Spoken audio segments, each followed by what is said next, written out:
ഒരു manufacturing unit ഉള്ള വ്യക്തി അല്ലെങ്കിൽ ഒരു പ്രൊഡക്റ്റ് ചൈനയിൽ നിന്ന് എടുക്കുന്ന വ്യക്തി, ഇവരാണ് കാൻറ്റൺ ഫെയറിന് പോകാറ്. എനിക്കൊരു ക്യൂരിയോസിറ്റി ആയിരുന്നു, ഈ ചൈനയിലാണ് എല്ലാത്തിൻ്റെയും ബിസിനസ് സ്റ്റാർട്ട് ചെയ്യുന്നതും ആൾക്കാർ അസോസിയേറ്റ് ചെയ്യുന്നതും കാര്യങ്ങളൊക്കെ.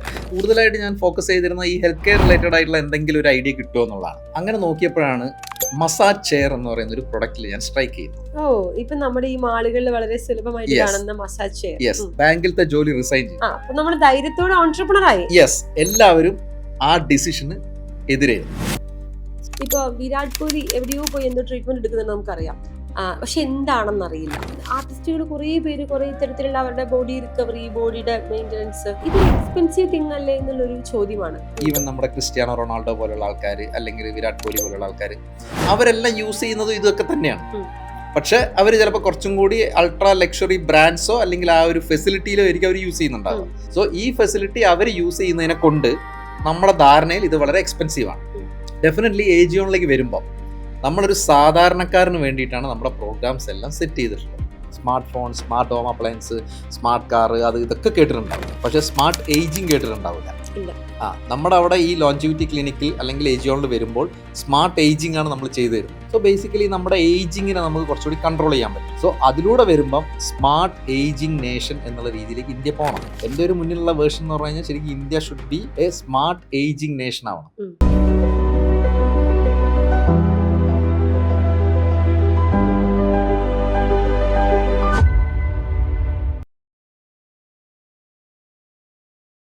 നമസ്കാരം, ഞാൻ അന്ന സൂസൻ. സ്പാർക്കിന്റെ സ്പാർക്കുള്ള പുതിയൊരു എപ്പിസോഡിലേക്ക് ഹാർദമായി സ്വാഗതം. ഒരുപാട് സംരംഭകരെ പരിചയപ്പെടുത്തിയ ഒരു പ്ലാറ്റ്ഫോമാണ് സ്പാർക്കിൻ്റെത്. ഇന്ന് ഞാൻ പരിചയപ്പെടുത്താൻ പോകുന്ന സംരംഭകന് ഒരു സംരംഭകൻ്റെതായ മാത്രമല്ല കേട്ടോ, അതിനേക്കാൾ ഒരുപാട് വിശേഷണങ്ങളുള്ള ഒരു വ്യക്തിയാണ്. കാരണം ലോകം മുഴുവൻ ചർച്ച ചെയ്യുന്ന ലോഞ്ചിവിറ്റി എന്ന് പറയുന്ന വലിയൊരു കാര്യത്തെ കേരളത്തിലേക്ക് കൊണ്ടുവന്ന, മലയാളികൾക്ക് പരിചയപ്പെടുത്തിയ, സാധാരണക്കാർക്ക് കൂടി അവരുടെ ഹെൽത്ത് ഡെവലപ്പ് ആകാനായിട്ട് അല്ലെങ്കിൽ അവരുടെ ഹെൽത്ത് കുറച്ചുകൂടി മെച്ചപ്പെട്ട രീതിയിലേക്ക് കൊണ്ടുവരാനായിട്ട് ഒരുപാട് കാര്യങ്ങൾ നമ്മുടെ നാട്ടിൽ കോൺട്രിബ്യൂട്ട് ചെയ്യണമെന്ന് ആഗ്രഹിക്കുന്ന ഏജിയൻ ലോഞ്ചിവിറ്റി ആൻഡ് റിക്കവറി സെന്ററിന്റെ സാരഥി രഞ്ജിത്ത് മേനോൻ, സ്വാഗതം സ്പാർക്കിന്റെ ഹോട്ട് സീറ്റിലേക്ക്. വളരെയധികം സന്തോഷത്തോടു കൂടി. ഞാൻ എപ്പോഴും പറയും, ഓരോ വ്യക്തിയും ഈ സ്പാർക്കിന്റെ ഹോട്ട് സീറ്റിൽ ഇരുത്തുമ്പോൾ വളരെ അഭിമാനത്തോടു കൂടിയാണ് ഇരുത്തുന്നതെന്ന്. ചില ആൾക്കാർ ചോദിക്കും എല്ലാവരെയും അഭിമാനത്തോടെ. ഓരോ കഥയും സ്പെഷ്യലാണ്, ഓരോ വ്യക്തിയും സ്പെഷ്യലാണ്. അതുകൊണ്ട് എല്ലാവരെയും അഭിമാനത്തോടു കൂടി തന്നെയാണ് ഞങ്ങൾ പരിചയപ്പെടുത്താറുള്ളത്. ഏജിയോൺ എന്ന് പറയുന്ന സ്ഥാപനം എല്ലാവർക്കും, മലയാളികൾ എല്ലാവരും തന്നെ ഇപ്പൊ കേട്ട് കഴിഞ്ഞു. പക്ഷെ അതിന്റെ പുറകിൽ പ്രവർത്തിക്കുന്ന രഞ്ജിത്ത് മേനോൻ എന്ന് പറയുന്ന ഈ വ്യക്തിയെക്കുറിച്ച് മറ്റുള്ളവർക്ക് അത്ര ധാരണ ഉണ്ടാവില്ല. അപ്പം ഞങ്ങൾക്ക് വളരെയധികം സന്തോഷമുണ്ട് ആ ഒരു ഫസ്റ്റ് സ്റ്റോറി, അല്ലെങ്കിൽ എങ്ങനെ ഏജിയോൺ ഉണ്ടായി എന്ന് പറയുന്ന ഒരു സ്റ്റോറി നരേഷൻ ചെയ്യാൻ സാധിച്ചതിൽ.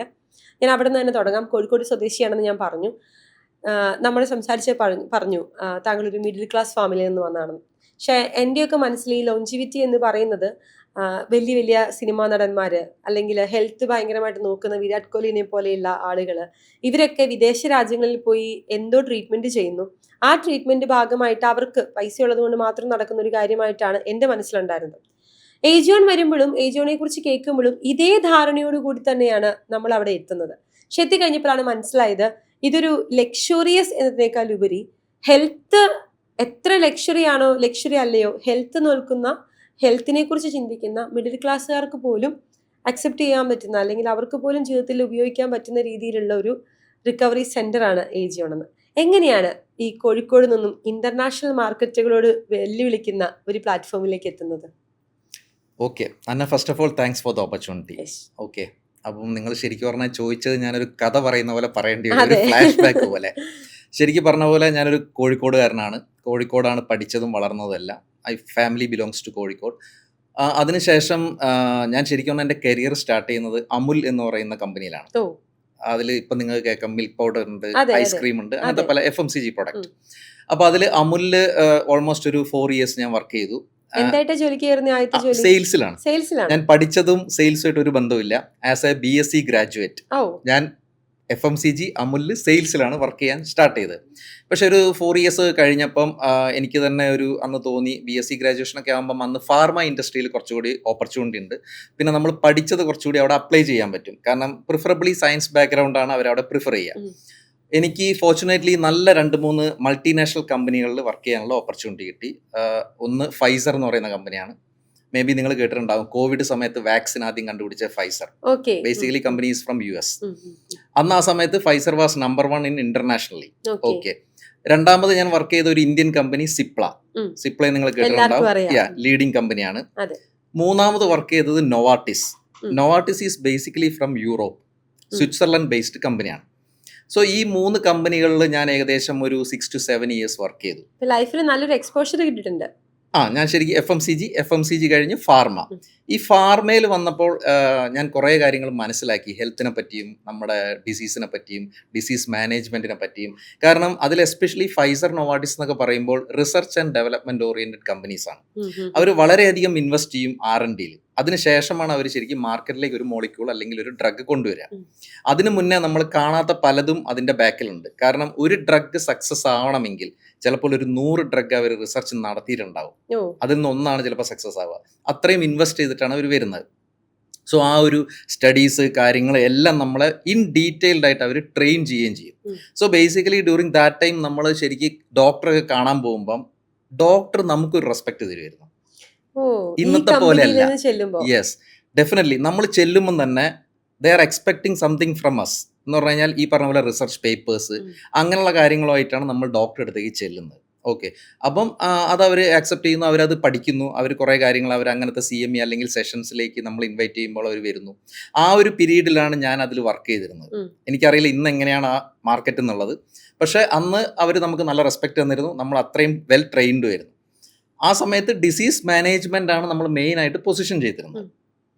ഫൈസർ എന്ന് പറയുമ്പം US ബേസ്ഡ് ആകുമ്പോൾ അവർ കുറച്ചുകൂടി കോമ്പറ്റീഷനെ കട്ട് ത്രോട്ട് കോമ്പറ്റീഷനായിട്ട് കണ്ടിട്ട് ഓപ്പോസിറ്റ് പ്രൊഡക്ട്സിനെ ശരിക്കും പറഞ്ഞു കഴിഞ്ഞാൽ ഇത് ഇത്രയേ ഉള്ളൂ എന്ന് പറഞ്ഞ് വരെ പ്രൊമോട്ട് ചെയ്യുന്ന കമ്പനിയായിരുന്നു ഫൈസർ. നൊവാട്ടിസ് ആകുമ്പോൾ യൂറോപ്യൻ കൾച്ചറാണ്, കുറച്ചുകൂടി ഒരു എന്താ പറയുക മിതവാദിയായിട്ടുള്ള ഒരു അതെ കൾച്ചറാണ്. അവർക്ക് അത്ര കോമ്പറ്റീഷൻ എന്നുള്ള രീതിയിനേക്കാൾ ഉപരി അവരുടെ പ്രൊഡക്റ്റ് അവർ ഇതാണ് നമ്മുടെ റിസർച്ച്, ഇത് ഇതിനുള്ള നല്ലതാണ് എന്ന് പറഞ്ഞ് ചെയ്യുന്ന കമ്പനി. യെസ്, ആ രീതിയിലായിരുന്നു. അപ്പോൾ അതിലെനിക്ക് ശരിക്കും പറഞ്ഞു കഴിഞ്ഞാൽ ഈ 3 കമ്പനികളിലൂടെ ഒരു 6-7 വർഷം നല്ലൊരു എക്സ്പോഷറാണ് എനിക്ക് കിട്ടിയത്. ബേസിക്കലി എൻ്റെ നോളേജ് ലെവൽ എനിക്ക് ശരിക്കും അപ്ഗ്രേഡ് ചെയ്യാൻ പറ്റി. സിപ്ലയിലൊക്കെ ശരിക്കും I was going for 45 days continuous training. 45 ദിവസം കണ്ടിന്യൂസ് ട്രെയിനിങ്. അതും മുംബൈയിലുള്ള സ്റ്റാർ ഹോട്ടൽസിൽ അവർ അത്ര ഇൻവെസ്റ്റ് ചെയ്തിട്ടാണ് അന്ന് നമുക്ക് ട്രെയിനിങ് തന്നിരുന്നത്. ആ സമയത്ത് ഞാൻ വിചാരിച്ചിട്ടുണ്ട് ഇതിനും നല്ലത് MBBS എൻട്രൻസിന് പഠിക്കുന്നതായിരുന്നു എന്നുള്ളത്. കാരണം അത്രയും ഹാർഡ് കോർ ട്രെയിനിങ് ആണ് അവർ തന്നിരുന്നത്. The same training I got from Pfizer and Novartis also. പക്ഷേ അത് കഴിഞ്ഞ് എൻ്റെ ഒരു മാരേജ് ടൈമൊക്കെ ആയപ്പം, എപ്പോഴും ഫാർമർ അറിയാലോ, ട്രാവലിംഗ് ആണ്. അപ്പം മാരേജ് ടൈം ആകുമ്പം ഞാൻ വിചാരിച്ചു വീട്ടിൽ അല്ലെങ്കിൽ കാലിക്കറ്റ് ഒന്ന് സെറ്റിൽ ആയാൽ കൊള്ളാം എന്നുള്ള രീതിയിലാകുമ്പം I got a opportunity from banking industry. അപ്പോൾ വലിയൊരു ചേഞ്ച് ആയിരുന്നു അത്, ഫാർമയെന്ന് ബാങ്കിലേക്ക്. പക്ഷെ ആ സമയം എന്തുകൊണ്ട് ഫാർമയെന്ന് ബാങ്കിങ്ങിലേക്ക് ആൾക്കാർ എടുത്തു എന്ന് വെച്ചാൽ ഫാർമയിൽ അന്ന് കുറച്ച് ക്വാളിറ്റി സ്റ്റഫുള്ള ആൾക്കാരുണ്ടായിരുന്നു എന്നുള്ള ഒരു സിറ്റുവേഷൻ ആയിരുന്നു. കാരണം ഈ പറഞ്ഞ പോലെ ട്രെയിനിങ് ഒക്കെ കിട്ടിയ ആൾക്കാർ, കുറച്ചുകൂടി ഒരു കോമൺ സെൻസും മെച്യൂരിറ്റി ഉള്ള ആൾക്കാർ. സോ അവിടുന്ന് I was entered into HDFC bank. So HDFC ബാങ്കിൽ എനിക്ക് കോഴിക്കോട് തന്നെ കിട്ടി. സോ അവിടെ ഞാൻ ഓൾമോസ്റ്റ് ഒരു 5 years വർക്ക് ചെയ്തു. I joined as A sales manager. അവിടെ ഏരിയ സെയിൽസ് മാനേജറെ പ്രൊമോഷനൊക്കെ കിട്ടി. കരിയർ ഗ്രോത്ത് അവിടെ വളരെ ഫാസ്റ്റ് ആയിരുന്നു. ആ സമയത്ത് HDFC ബാങ്ക് ഭയങ്കര അഗ്രസീവായിട്ടുള്ള എക്സ്പാൻഷൻ കാര്യങ്ങളൊക്കെ പോകുന്ന സമയമായിരുന്നു. അതിലൂടെ ഞാൻ കുറേ കാര്യങ്ങൾ ബാങ്കിങ് അല്ലെങ്കിൽ ഫിനാൻസ് സെഗ്മെന്റിൽ പഠിച്ചു. അത് കഴിഞ്ഞിട്ട് നെക്സ്റ്റ് ബാങ്കിലേക്ക് ഒരു ഓപ്പർച്യൂണിറ്റി കിട്ടിയത് ICICI ബാങ്ക് ആയിരുന്നു. ICICI ബാങ്കിൽ I was into branch banking.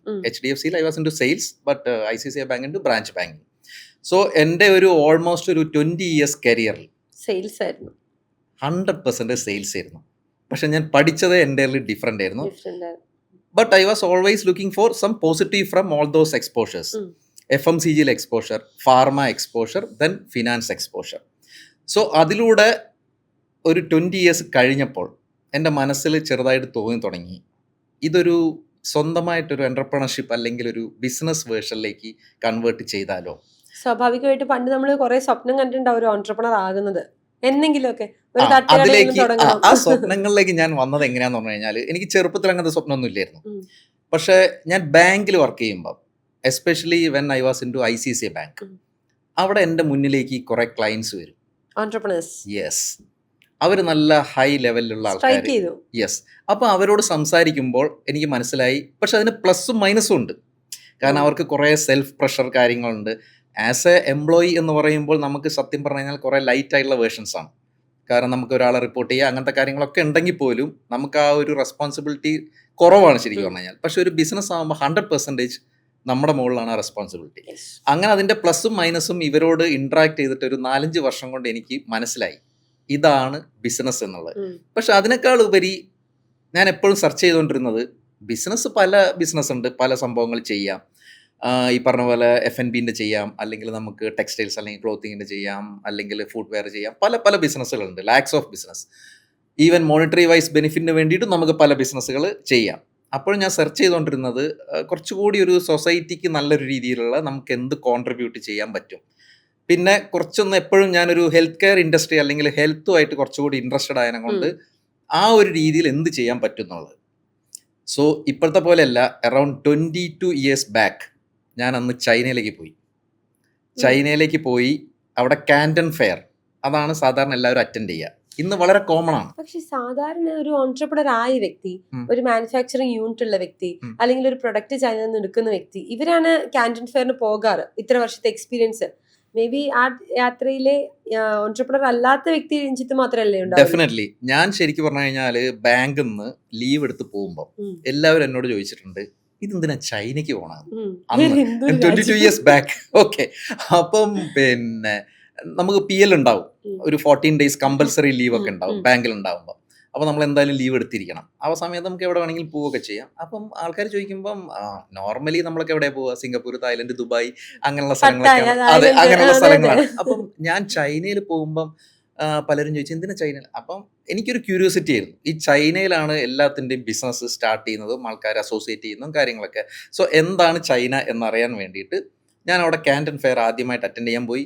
അന്ന് പോകുന്ന സമയം ഞാൻ നോട്ട് ചെയ്തത്, അന്ന് അവിടെ മലയാളീസ്, ഇന്ത്യക്കാർ വളരെ കുറവാണ് വരുന്നത്. ഒരു ദിവസം ഏകദേശം 4 to 5 lakhs വിസിറ്റേഴ്സ് അവിടെ ഇത് അറ്റൻഡ് ചെയ്യും ഈ exhibition. It's A huge exhibition. ഇന്ന് ഈ എക്സിബിഷൻ എല്ലാവർക്കും അറിയാം, ബിക്കോസ് ആ സമയത്ത് നമ്മുടെ സോഷ്യൽ മീഡിയ, മെറ്റ, ഇൻസ്റ്റ കാര്യങ്ങളൊന്നും ആക്റ്റീവ് അല്ല. അങ്ങനെ ചോദിച്ചു കഴിഞ്ഞാൽ ഓൾമോസ്റ്റ് ഇല്ല എന്ന് തന്നെ പറയാം.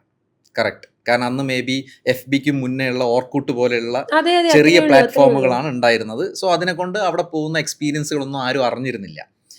അങ്ങനെ ഞാൻ അവിടെ വിസിറ്റ് ചെയ്തു. ഓൾമോസ്റ്റ് ഒരു 7 to 9 days സ്പെൻഡ് ചെയ്തു.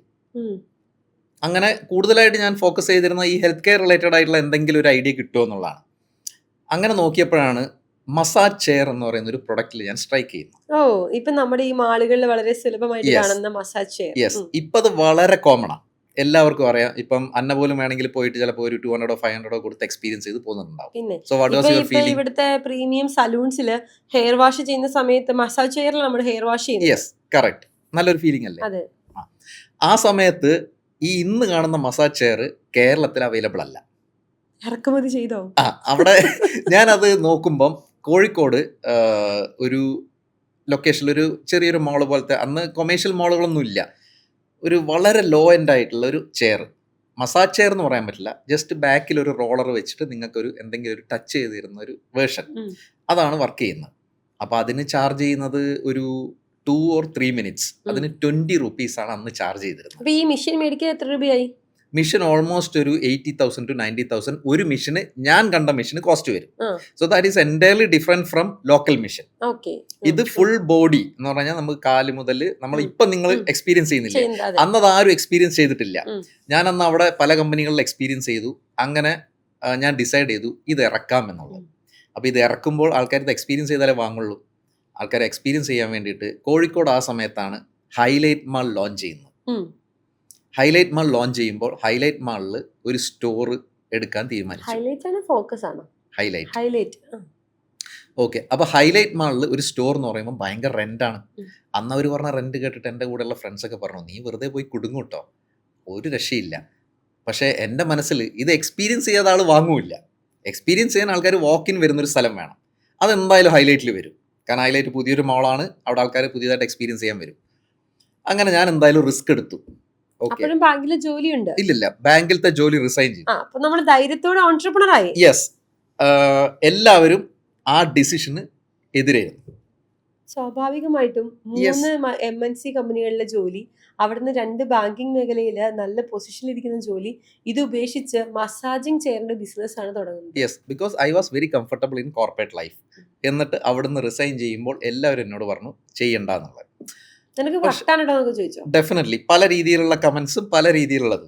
ഓക്കെ. പക്ഷേ നമ്മൾ പറയുന്ന പോലെ നമ്മുടേതായിട്ടുള്ള ഒരു ഡിസിഷനിൽ നിൽക്കുമ്പോഴാണല്ലോ പ്ലസ് ആയാലും മൈനസ് ആയാലും ഫേസ് ചെയ്യാന്നുള്ള രീതിയിൽ. അങ്ങനെ മസാജ് ചെയർ ഇമ്പോർട്ട് ചെയ്തു. ഇമ്പോർട്ട് ചെയ്യുമ്പോൾ എന്ന് പറഞ്ഞു കഴിഞ്ഞാൽ അത്യാവശ്യം ഇൻവെസ്റ്റ്മെന്റ് ഉണ്ട്. അന്നത്തെ രീതിയിൽ പറയുകയാണെങ്കിൽ തന്നെ അറൗണ്ട് ഒരു 40-50 lakhs അതിന് ഇൻവെസ്റ്റ് ചെയ്തു. കാരണം ഇത് കണ്ടെയ്നറിലേ ഇത് വരുള്ളൂ, അല്ലാതെ 1-2 പീസ് ഒന്നും അന്ന് അവിടെ അങ്ങനെ തന്നെ തരുള്ളൂ അവർ.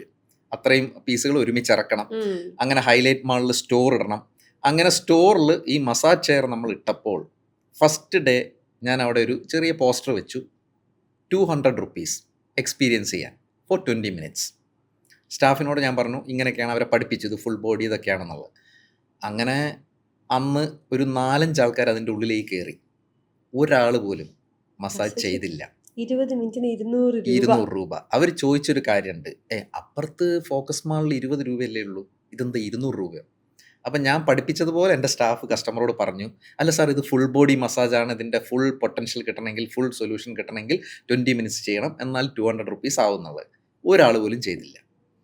സെക്കൻഡ് ഡേ ഞാൻ എന്ത് ചെയ്തു പറഞ്ഞാൽ 200-ന്റെ പോസ്റ്റർ മാറ്റിയിട്ട് അവിടെ 50 rupees-ന്റെ ഒരു പോസ്റ്റർ വെച്ചു. പണ്ടത്തെ സെയിൽസ്മാൻ ഉണർന്നു. അപ്പോൾ 50 minutes for 5 minutes, രണ്ടും സെയിം ആണ്. യെസ്. അപ്പോൾ അന്ന് കുറച്ചുകൂടി ആൾക്കാർ കൂടുതൽ കയറി 50 rupees കണ്ടപ്പം. 50 rupees കണ്ട അപ്പോഴും ചോദിച്ചു ആൾക്കാരെ അവിടെ 20 അല്ലേ ഉള്ളൂ. അപ്പോൾ സ്റ്റാഫ് പറഞ്ഞു ഇല്ല സാർ, അതുമായിട്ട് വ്യത്യാസം ഇല്ലെങ്കിൽ സാർ ക്യാഷ് തരണ്ട, റീഫണ്ട്. യെസ്. അപ്പോൾ പിന്നെ ഓക്കെ, അപ്പം ഞാനൊന്ന് ടെസ്റ്റ് ചെയ്ത് നോക്കാം. അങ്ങനെ 5 minute ഇരുന്ന് നോക്കി, ആൾക്കാർ 50 തന്നു. അപ്പോൾ അവർ ചിലപ്പോൾ ചോദിക്കാൻ തുടങ്ങി ഒരു 5 കൂടി എക്സ്റ്റെൻഡ് ചെയ്താൽ എത്രയോ? അപ്പോൾ 100 ആവും സാർ. അങ്ങനെ തുടങ്ങിയ ആ ഒരു മസാജ് ചെയർ ബിസിനസ്സാണ് ഇന്ന് ചിലപ്പോൾ നിങ്ങൾ ഈവൻ കൊച്ചി ലുലുവിൽ പോലും 500 rupees-ഉം 1000 rupees-ഉം കൊടുത്ത് ആൾക്കാർ എക്സ്പീരിയൻസ് ചെയ്യുന്നത്. എത്ര നാൾ കൊണ്ടായിരുന്നു ആ business? Still we are running that business. ഇപ്പോഴും ഉണ്ട്. മസാജ് ചെയർ നമ്മൾ ഇമ്പോർട്ട് ചെയ്യാറുണ്ട്, നമ്മൾ സെല് ചെയ്യാറുണ്ട്. നമ്മുടെ ഇന്ന് പല ആൾക്കാരും ഈവൻ എനിക്ക് ഭയങ്കരമായിട്ട് സർപ്രൈസ് ആയത്, ഞാൻ ഇപ്പോൾ ഉള്ള ഈ ലോഞ്ചിവിറ്റിയിലേക്ക് വരാനുള്ള ഒരു കാരണം, ഈ മസാജ് ചെയർ ബിസിനസ് ഏകദേശം ഞാനൊരു 4-5 വർഷം അങ്ങനെ ചെയ്തുകൊണ്ടിരിക്കുമ്പോൾ പല സാധാരണക്കാരുമായിട്ടും ഞാൻ ഇടയ്ക്ക് പരിചയപ്പെടാറുണ്ട്. കാരണം ഡയറക്റ്റ് ആയിട്ട് ചിലപ്പോൾ സെയിൽ ചെയ്യുമ്പോഴൊക്കെ അവർ വിളിക്കും ഡിസ്കൗണ്ടിനൊക്കെ. അതിൽ നമ്മളിപ്പോൾ നോക്കിക്കഴിഞ്ഞാൽ ഒരു ഓട്ടോറിക്ഷ ഡ്രൈവർ, ഈ ഓട്ടോറിക്ഷ ഡ്രൈവർ 1.5 ലക്ഷം രൂപ തന്നൊരു മസാജ് ചെയർ വാങ്ങും നിങ്ങൾക്ക് തോന്നുന്നുണ്ടോ? പറയാൻ പറ്റില്ല. എന്തിനാ അയാൾ വാങ്ങണം? ഒന്നും ചെയ്യാനില്ല, മാളിലൊന്നും കൊണ്ടുവന്നിട്ട് കച്ചവടമാക്കാൻ ചെയ്യാനല്ല. പക്ഷെ ആക്ച്വലി അയാൾക്ക് ബാക്ക് പെയിനും കാര്യങ്ങളുള്ളതിനെ കൊണ്ട് അയാളുടെ ബ്രെഡ് ആൻഡ് ബട്ടറായ ഓട്ടോറിക്ഷ ഓടിച്ച അയാൾക്ക് കാശ് ഉണ്ടാക്കാൻ പറ്റുന്നില്ല. ഓക്കെ.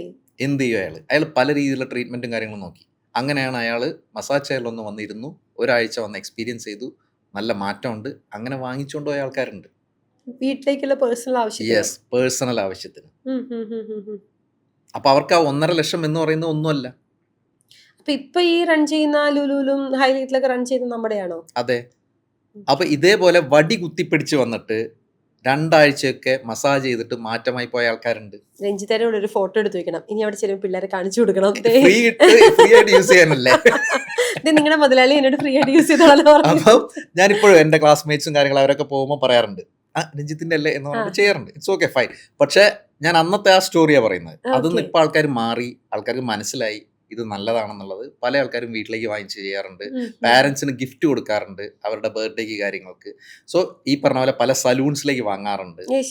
ഞാൻ ഏറ്റവും കൂടുതൽ ഞാൻ ഈ മസാജ് ചെയേഴ്സ് കണ്ടിട്ടില്ലെങ്കിലും പല വീടുകളിൽ ഞാൻ ഈ ലെഗിന്റെ മാത്രം അത് മാത്രമായിട്ടുള്ള ഭയങ്കരമായിട്ട് ഞാൻ കണ്ടിട്ടുണ്ട്.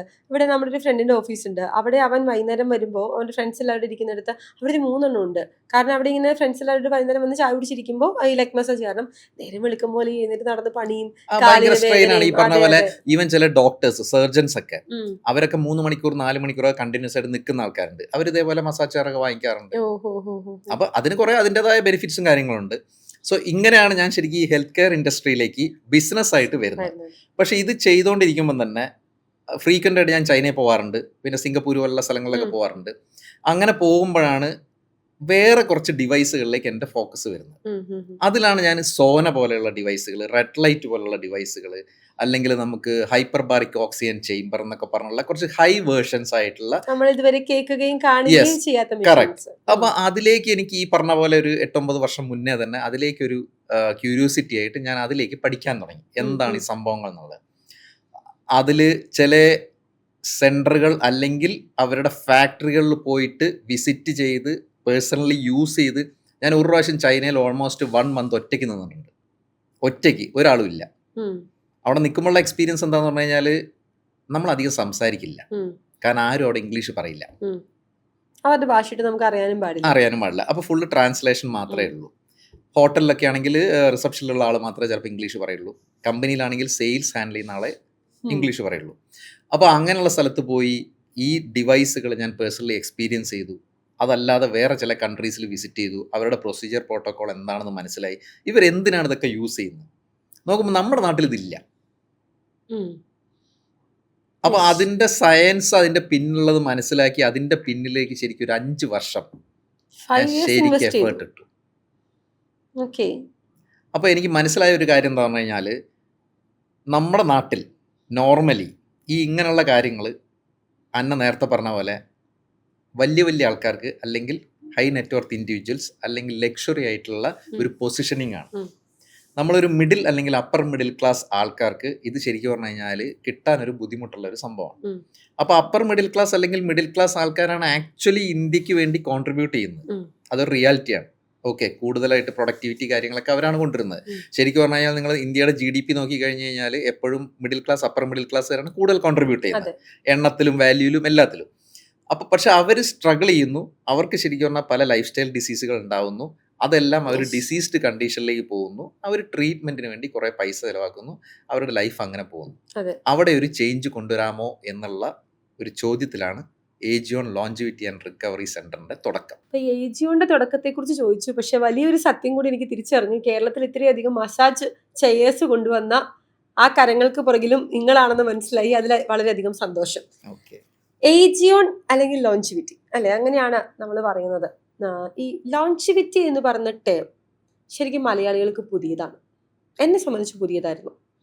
ഒരുപാട് പേര് സ്വാഭാവികമായിട്ടും പുതിയൊരു ടേം, പുതിയ എന്തോ ഒരു സാധനം വന്നു, സത്യം പറഞ്ഞ ആൾക്കാർ പറയും നമ്മളെ പറ്റിക്കാൻ പുതിയ എന്തോ ടെക്നോളജി വന്നു. മലയാളികളുടെ മനസ്സിലുണ്ടാകുന്ന ഫസ്റ്റ് തോട്ട് അതായിരിക്കും. സ്വാഭാവികം. ഞാൻ വളരെ ഓപ്പൺ ആയിട്ട് പറയാം, എൻ്റെ തോട്ടും അങ്ങനെ തന്നെയായിരുന്നു. പിന്നെ റെഡ് ലൈറ്റ് മയത്തരിപ്പിച്ചിട്ടല്ലേ ആരോഗ്യം ഉണ്ടാക്കുന്നത്. സോനാബാത്ത് ഇത് ഐസ് വെള്ളത്തിൽ കുളിക്കണത്രേ. എന്തിനാ ഐസ് വെള്ളത്തിൽ കുളിക്കുന്നത്? വീട്ടിൽ തണുത്ത വെള്ളത്തിലല്ലേ കുളിക്കുന്നത്.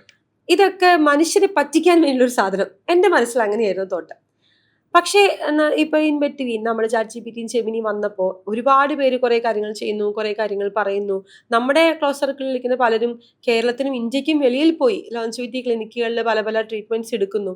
അപ്പോൾ നമ്മൾ ഇതിനെക്കുറിച്ച് പഠിക്കുകയാണ്. അങ്ങനെ പഠിച്ചപ്പോഴാണ് മനസ്സിലായത് ഇതൊരു ചെറിയ കാര്യമല്ല, ഇതൊരു വലിയ കാര്യമാണെന്ന്. സോ എൻ്റെ ചോദ്യം ഇതാണ്, എന്താണ് ലോഞ്ചിവിറ്റി? ഓക്കെ, വളരെ ഇൻട്രസ്റ്റിംഗ് ആയിട്ടുള്ളൊരു സബ്ജക്റ്റാണത്. ലോഞ്ചിവിറ്റി എന്ന് പറഞ്ഞു കഴിഞ്ഞാൽ നമ്മൾ ആദ്യം മനസ്സിലാക്കേണ്ടത് നമ്മുടെ ലൈഫിന് ഒരു സ്പാൻ ഉണ്ട്. ലൈഫ് സ്പാൻ, നമ്മൾ ജനിക്കുന്നു മരിക്കുന്നു, അതിനിടയിലുള്ളതിനുള്ള നമ്മൾ ലൈഫ് സ്പാൻ എന്ന് പറയുന്നത്. ഈ ലൈഫ് സ്പാൻ എന്ന് പറയുന്നതിൽ നമുക്ക് ഒരു കൺട്രോളും ഇല്ല. അത് ദൈവത്തിൻ്റെ കയ്യിലാണ്. നമ്മൾ ഏതോ ഒരു ദിവസം ജനിക്കുന്നു, ഏതോ ഒരു ദിവസം മരിക്കുന്നു. ശരി, അപ്പോൾ അത് നമുക്ക് മാറ്റി വയ്ക്കാം. പിന്നുള്ള നമുക്ക് ഒരു സ്പാനും കൂടി ഉണ്ട്. ആ സ്പാനാണ് ഹെൽത്ത് സ്പാൻ.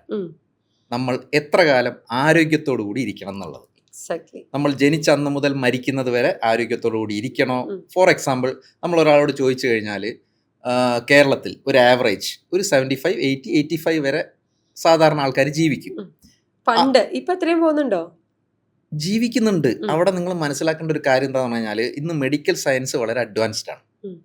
എനിക്കിപ്പോൾ ഒരു ഹാർട്ട് ഡിസീസ് ഉണ്ടെങ്കിൽ എനിക്ക് അതിനുള്ള സൊല്യൂഷൻ ഉണ്ട്. സോ ഞാൻ വീണ്ടും ജീവിക്കുകയാണ്. ഏത് കണ്ടീഷൻ എന്നുള്ളത് സെപ്പറേറ്റ്. ഡിസീസ്ഡ് കണ്ടീഷൻ ആണോ ഹെൽത്തി ആണോ എന്നുള്ളതെല്ലാം സെപ്പറേറ്റ്. ക്വാളിറ്റി ഓഫ് ലൈഫ് എങ്ങനെയാണ് നമുക്ക് അറിയില്ല, അത് ഞാൻ പറയുന്നില്ല. പക്ഷെ ഞാൻ ജീവിക്കുന്നുണ്ട്. സോ എൻ്റെ ലൈഫ് എക്സ്റ്റെൻഡ് ചെയ്യാനുള്ള എല്ലാ ഫെസിലിറ്റിയും മെഡിക്കൽ സയൻസിൽ ഇന്ന് അവൈലബിൾ ആണ്. സോ ഒരു 75, 80, 85 വരെ ഞാൻ ജീവിക്കുന്നുണ്ടെന്ന് കൂട്ടിക്കോളും. പക്ഷെ അതിൽ ഒരു 35, 40 ആകുമ്പോഴത്തേക്ക് തന്നെ എനിക്ക് എന്തെങ്കിലും പ്രശ്നങ്ങൾ വന്നാലോ? വലിയ പ്രശ്നങ്ങളൊന്നും ആവണമെന്നില്ല. ലൈഫ് സ്പാൻ കുറയൂല. ലൈഫ് സ്പാൻ നമ്മൾ ലൈഫ് സ്പാൻ നമ്മൾ ഓൾറെഡി ഫിക്സ് ചെയ്തു. ഓക്കെ, പക്ഷെ എൻ്റെ ഹെൽത്ത് സ്പാൻ ഞാനൊരു 30 വയസ്സിൽ തന്നെ പ്രീ ഡയബറ്റിക് ആയി. ക്വാളിറ്റി ഓഫ് ലൈഫ് പോയി. അത് പക്ഷെ നമ്മൾ എന്താക്കി, നമ്മളത് നോർമലാക്കി കൺസിഡർ ചെയ്യാം. എസ്പെഷ്യലി ഒരു മലയാളി.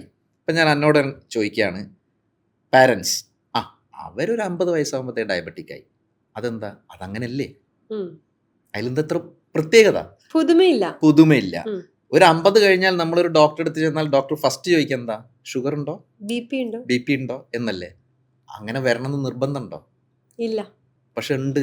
നമ്മൾ കാണുന്നതും നമ്മുടെ ചുറ്റുവട്ടത്തും അങ്ങനെയാണ്. നമ്മുടെ Exactly. പാരൻസ്, ഉം. നമ്മുടെ ഫ്രണ്ട്സ്, നമ്മുടെ സൊസൈറ്റി ഉം. എല്ലാവരും അങ്ങനെയാണ്. അന്ന ജനിച്ചത് മുതൽ കാണുന്നത് അതാണ്. അപ്പൊ പിന്നെ ശരി. അന്ന അതല്ലേ വിശ്വസിക്കുള്ളൂ, അതെ. അല്ലേ? അതാണ് അന്നയുടെ നോർമൽ. ഉം. ഓക്കെ, അവിടെ നമ്മൾ വേറൊന്ന് മാറ്റി നോക്കാം. ചില ആൾക്കാർ ചിലപ്പോൾ ഒരു 60 ആയാലും 70 ആയാലും അവർ ഹെൽത്തി ആയിട്ട് എല്ലാ കാര്യങ്ങളും ചെയ്യുന്നുണ്ട്. ഉം. മേ ബി ചിലപ്പോൾ നമ്മുടെ പഴയ ആൾക്കാർ ചിലപ്പോൾ ചെയ്തിട്ടുണ്ടാവും. ഉം. അതാണ് അന്ന നേരത്തെ ചോദിച്ച പോലെ എന്തിനാണ് തണുത്ത വെള്ളത്തിൽ കുളിക്കുന്നതെന്ന് ഉം. ചോദിച്ചത്. പണ്ടത്തെ ആൾക്കാർക്ക് ലോജിക്ക് അറിയില്ലെങ്കിലും സയൻസ് അറിയില്ലെങ്കിലും ചിലപ്പോൾ അവരുടെ ലൈഫ് സ്റ്റൈൽ ഹാബിറ്റ്സ് അവരെ ഹെൽത്തി ആക്കി നിർത്താറുണ്ട്. ഓക്കെ. ഒരു എക്സാമ്പിൾ ഞാൻ പറയുകയാണെങ്കിൽ രാവിലെ ചിലപ്പോൾ ഒരു 4:30 5 o'clock അവർ എണീക്കും. ശരിയാണ്. ഇപ്പം നമ്മൾ എണീക്കാറില്ല. ഇല്ല. കാരണം എന്തുകൊണ്ടാണ്? ഉറങ്ങുന്നത് തന്നെ 1 മണി 2 മണിക്കാണ്. അല്ല, ഇപ്പൊ നമ്മള് ആ സമയത്ത് ഉറങ്ങാറില്ല എന്ന് പറഞ്ഞായിരിക്കും കുറച്ചുകൂടെ അങ്ങനെ ഉണ്ടാവാം, കറക്റ്റ്. കാരണം നല്ലൊരു ഹെൽത്തി സ്ലീപ്പ് നമുക്ക് കിട്ടാറുമില്ല. അപ്പോൾ ഈ രാവിലെ 5:30 അല്ലെങ്കിൽ 4:30 5 മണിക്ക് എണീറ്റ് കഴിഞ്ഞാൽ ഇവർ ചിലപ്പോൾ പോകുന്നത് തണുത്ത വെള്ളത്തിൽ പുഴയിൽ കുളിക്കാനായിരിക്കും. ഉം. അത് തന്നെയാണ് ഈ ഐസ് ബാത്ത്, കോൾഡ് പ്ലഞ്ച് എന്നൊക്കെ പറയുന്നത്. ഉം. അല്ലാതെ വേറൊന്നുമല്ല. പക്ഷെ ഇന്നിപ്പോൾ അന്നയ്ക്ക് അങ്ങനെ പോയി കുളിക്കാൻ പറ്റുമോ? ഇല്ല. പറ്റില്ല. അത് എന്തിനാ കുളിച്ചതെന്ന് അവരോട് ചോദിച്ചു കഴിഞ്ഞാൽ അവർ ചിലപ്പോൾ സയൻസ് അറിയണമെന്നില്ല, അത് നമുക്ക് പിന്നെ പറയാം, അവര് കുളിക്കാൻ വേണ്ടി പോയെന്ന് പോയെന്ന് പറയും. അത് കഴിഞ്ഞ് തിരിച്ചു വരുമ്പോൾ അവർ ചെരുപ്പൊന്നും ഇടാറില്ല, വെറുതെ വെറും കാലുകൊണ്ട് തന്നെ നടന്നു വരും. ഉം. രാവിലെ 7 മണിക്കൊക്കെ നല്ല സൂര്യൻ്റെ ഉദയം, സൂര്യനെ കൊള്ളും. എന്നിട്ട് അവർ വന്നിട്ട് അവരുടെ ബ്രേക്ക്ഫാസ്റ്റ് കാര്യങ്ങൾ കഴിക്കും. അതിനുശേഷം അവർ നല്ലോണം ജോലി ചെയ്യാൻ പോകും. ഉം. നല്ലോണം വെയിലത്ത് ജോലി ചെയ്ത് വേർക്കും, ഉം. അല്ലേ? ഈ Yes. കാര്യങ്ങൾ വേർക്കുന്ന ആൾക്കാർ അവിടെ അങ്ങനെ ചെയ്തു. ഇന്നത് വേർക്കാത്തതിനെ കൊണ്ട് നമ്മൾ സോന പോലെയുള്ള ഡിവൈസുകളിലിരുന്ന് വേർക്കുന്നു. ഇല്ല, കാരണം നമ്മുടെ ലൈഫ് സ്റ്റൈൽ മാറി. ഉം. അത് കഴിഞ്ഞിട്ട് അവർ കറക്റ്റായിട്ട് ഈവനിങ് ഒരു 6:30 7 ആകുമ്പോഴത്തെ ഡിന്നർ കഴിക്കുന്നു. അവരൊരു 8 o'clock ആകുമ്പോൾ ഉറങ്ങുന്നു. കംഫർട്ടബിളി അവരൊരു 8 മണിക്കൂർ ഉറങ്ങും. ഉം. വീണ്ടും രാവിലെ എണീക്കുന്നു. ഇത് ശരിക്കും നല്ലൊരു ഹെൽത്തി ലൈഫ് സ്റ്റൈൽ അല്ലേ? ഉം. പിന്നെ ഇപ്പം നമ്മൾ കഴിക്കുന്ന പോലെ ജങ്ക് ഫുഡ്സും കാര്യങ്ങളൊന്നും അന്നില്ല. ഉം. പ്രോസസ്ഡ് ഫുഡ്സ് ഇല്ല. അവർ തന്നെ Frozen foods ഇല്ല. ഒന്നുമില്ല, അവർ തന്നെ കുക്ക് ചെയ്യുന്നു, കഴിക്കുന്നു. ഉം. അതുകൊണ്ട് തന്നെ അവർക്ക് ലൈഫ് സ്റ്റൈൽ ഡിസീസുകൾ ഇല്ലായിരുന്നു. ഉം. പക്ഷെ പണ്ട് ഇൻഫെക്ഷൻസും കാര്യങ്ങളും ഉണ്ടായിരുന്നു. ഉം. കാരണം അവരുടെ ഹൈജീനിക് അങ്ങനെയായിരുന്നു, അങ്ങനത്തെ എക്സ്പോഷർ ആയിരുന്നു, ക്ലൈമാറ്റിക് കണ്ടീഷൻസ് അങ്ങനെയായിരുന്നു. അതുകൊണ്ട് ഇൻഫെക്ഷൻസ് കാര്യങ്ങളുണ്ടായിരുന്നു. അതുകൊണ്ടാണ് അവരുടെ ലൈഫ് സ്പാൻ കുറഞ്ഞിരുന്നത്. ഉം. പണ്ടുള്ള ആൾക്കാർ മേ ബി ചിലപ്പം ഏറ്റവും പണ്ടുള്ള ആൾക്കാർ മേ ബി നമ്മളൊരു 20,000 അല്ലെങ്കിൽ 30,000 ഇയേഴ്സ് ബാക്ക് നോക്കി കഴിഞ്ഞ് കഴിഞ്ഞാൽ ഒരു 30-35 ആകുമ്പോഴത്തേക്ക് അവരുടെ ലൈഫ് സ്പാൻ കഴിയും.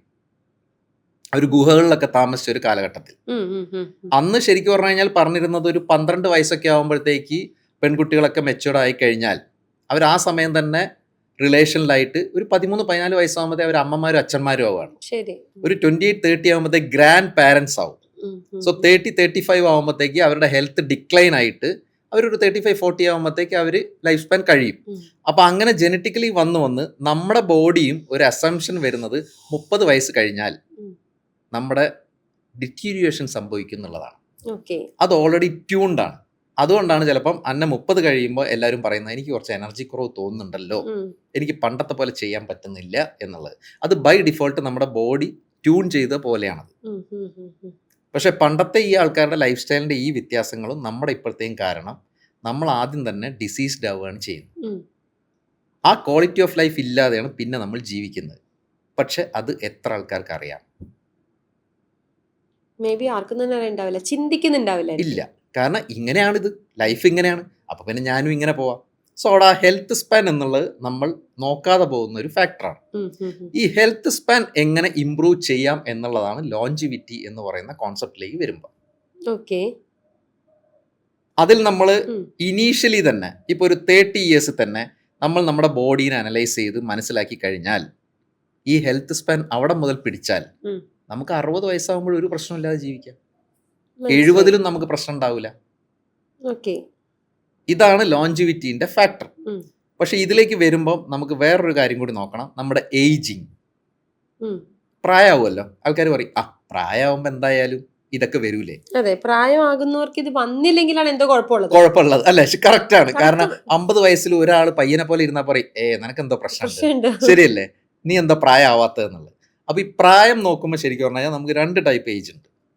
നോർമലി നമ്മുടെ പാസ്പോർട്ടിലും ആധാറിലൊക്കെ ഉള്ളതാണ് നമ്മുടെ ക്രോണോളജിക്കൽ ഏജ്, നമ്മൾ ജനിച്ച ദിവസം, മാസം, വർഷം, അല്ലേ? വേറൊരു ഏജും കൂടി ഉണ്ട്, ബയോളജിക്കൽ ഏജ്. യെസ്. ആ ഏജാണ് നമ്മുടെ ലോഞ്ചിവിറ്റിയിൽ നമ്മൾ കൺസിഡർ ചെയ്യുക. ഇപ്പോൾ ഫോർ എക്സാമ്പിൾ എനിക്കിപ്പോൾ 50 ആണെങ്കിൽ എൻ്റെ ബയോളജിക്കൽ ഏജ് 55 ആണെങ്കിൽ എനിക്ക് ശരിക്കും 5 വർഷം കുറയ്ക്കണം. അതെ. എൻ്റെ ബയോളജിക്കൽ ഏജും ക്രോണോളജിക്കൽ ഏജും അറ്റ്ലീസ്റ്റ് മാച്ചിങ് എങ്കിലും ആക്കണം. ഉം. ഉം. ഉം. ഉം. അല്ലെങ്കിൽ ഞാൻ ശരിക്കും പറഞ്ഞു കഴിഞ്ഞാൽ ഡിസീസ്ഡ് കണ്ടീഷനാണ്. മനസ്സിലായി. അതേസമയം എന്നെ 45 ആക്കിയാൽ ഐ വിൽ ബി സൂപ്പർ. ഉം. പക്ഷെ ഇന്നത്തെ കാലത്ത് നമ്മളൊരു 35 ഉള്ള ഒരാളെ എടുത്ത് നോക്കിക്കഴിഞ്ഞാൽ അയാളുടെ ബയോളജിക്കൽ ഏജ് 45 ആയിരിക്കും. മനസ്സിലായി. This is the reality. Okay. എന്തുകൊണ്ടാണ് അങ്ങനെ വരുന്നത്?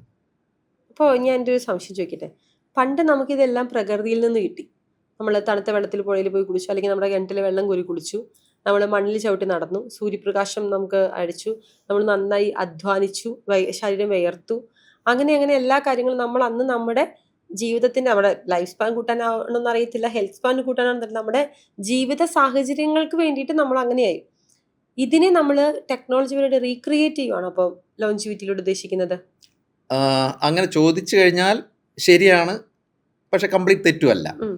കാരണം ഇന്നത്തെ ലൈഫ് സ്റ്റൈലിനോട് അഡാപ്റ്റ് ചെയ്തിട്ട് വേണമല്ലോ നമുക്ക് കാര്യങ്ങൾ ചെയ്യാൻ. ഉം. അതിനൊരു കൺവീനിയൻസും കാര്യങ്ങളും വേണം. ഉം. ഇപ്പോൾ ഫോർ എക്സാമ്പിൾ നമ്മളിപ്പം എല്ലാ ആൾക്കാരും ഇന്നിപ്പം ഫുഡാണെങ്കിലും എന്താണെങ്കിലും ഓർഡർ ചെയ്യുന്ന ഓൺലൈനിലാണ് ഉം. അല്ലേ? നമ്മളിപ്പോൾ ആമസോൺ, ഫ്ലിപ്കാർട്ട്, അതെ. അല്ലെങ്കിൽ സ്വിഗ്ഗി, സൊമാറ്റോ ഇതിലൊക്കെ ഇൻസ്റ്റാമാർട്ട്, ബ്ലിങ്കിറ്റ്. ആണല്ലോ. എന്തുകൊണ്ടാണ് അത് ചെയ്യുന്നത്? നമ്മുടെ ഒരു സൗകര്യം. യെസ്. അപ്പോൾ അങ്ങനെ ഒരു സൗകര്യം ഉണ്ടാകുമ്പോൾ നിങ്ങളോട് ഞാൻ പറയാണ്, അതൊന്നും യൂസ് ചെയ്യരുത്. നിങ്ങൾ ഷോപ്പിൽ പോയി നടന്നു പോയി വാങ്ങിച്ചു കൊണ്ടുവരിക എന്ന് പറഞ്ഞാൽ നിങ്ങൾ ചെയ്യും. പോസിബിൾ ആവത്തില്ല. പോസിബിൾ അല്ല. അപ്പോൾ അത് ശരിക്കും പറഞ്ഞു കഴിഞ്ഞാൽ ഒരു കറക്റ്റ് മെത്തേഡല്ല ഞാൻ ശരിക്കും നിങ്ങളോട് പറഞ്ഞു തരുന്നത്. ഇന്ന് ആൾക്കാർ പോകുന്ന കൺവീനിയൻസിൻ്റെ പിന്നാലെയാണ്. അതെ. കാരണം എൻ്റെ ലൈഫ് സ്റ്റൈൽ അങ്ങനെയാണ്. അങ്ങനെ നോക്കുമ്പോൾ നമ്മുടെ ലൈഫ് സ്റ്റൈലും നമ്മുടെ ബ്രെഡ് ആൻഡ് ബട്ടർ ആയുള്ള നമ്മുടെ പ്രൊഫഷൻ കാര്യങ്ങളൊന്നും കോംപ്രമൈസ് ചെയ്യാതെ നമ്മുടെ ഹെൽത്ത് എങ്ങനെ ഇമ്പ്രൂവ് ചെയ്യാം, ഉം. അവിടെയാണ് ഏജിയോൺ പോലെയുള്ള ലോഞ്ചിവിറ്റി ക്ലിനിക്കുകൾ പിക്ചറിലേക്ക് വരുന്നത്. ഓക്കെ. അപ്പോൾ അവിടെ നേരത്തെ പറഞ്ഞ പോലെ കോൾഡ് പ്ലഞ്ച് എന്ന് പറഞ്ഞു കഴിഞ്ഞാൽ എനിക്ക് പുഴയിൽ തണുത്ത വെള്ളത്തിലൊന്നും പോയി കുളിക്കാനുള്ള സൗകര്യമില്ല. ഞാനിവിടെ ഫ്ലാറ്റിൽ, ഞാൻ സിറ്റിയിൽ താമസിക്കുമ്പോൾ എനിക്ക് അതിനുള്ള ഓപ്ഷൻ ഇല്ല. 2, നല്ല വെയിൽ കൊണ്ട് എനിക്ക് വർക്ക് ചെയ്യാൻ പറ്റില്ല. കാരണം ഞാൻ ഇൻഡോറിൽ ഓഫീസിൽ IT വർക്ക് ചെയ്യുന്ന ഒരാളാണ്. ഉം. അതേപോലെ എനിക്ക് പിന്നെ എന്താ പറയുക, ചെരുപ്പിടാതെ നടക്കാനുള്ള ഓപ്പർച്യൂണിറ്റി ഇല്ല. കംപ്ലീറ്റ് ഫ്ലാറ്റിൽ ഞാൻ ടൈൽസും കാര്യങ്ങളൊക്കെ ഉള്ളതിൽ എനിക്ക് ചെരുപ്പിടാതെ കാർ ഓടിച്ച് ഓഫീസിൽ പോകുന്നു, തിരിച്ചു വരും. അതെ. പിന്നെ എനിക്ക് നല്ല ഫ്രഷ് ആയിട്ടുള്ള ഓക്സിജൻ കിട്ടാനുള്ള പോസിബിലിറ്റി പോലും ഇപ്പം കുറഞ്ഞു വരികയാണ്. ഞാൻ ഡൽഹിയിലുള്ള ഒരു മീറ്റിങ്ങിൽ അവിടുത്തെ ആൾക്കാരോട് ചോദിച്ചപ്പം, എംപ്ലോയീസ് ആർ അറൌണ്ട് 25-26 ഏജ്. അവരോട് ഞാൻ ചോദിച്ചു, നിങ്ങളുടെയൊക്കെ ലൈഫിൽ എത്ര കാലം ജീവിക്കാനാണ് ആഗ്രഹം, അല്ലെങ്കിൽ എങ്ങനെയാണ് നിങ്ങളുടെ ഒരു കാൽക്കുലേഷൻ എന്ന് ചോദിച്ചപ്പം അവർ പറഞ്ഞത് കേട്ടിട്ട് ഞാൻ ശരിക്കും ഞെട്ടിപ്പോയി. 50.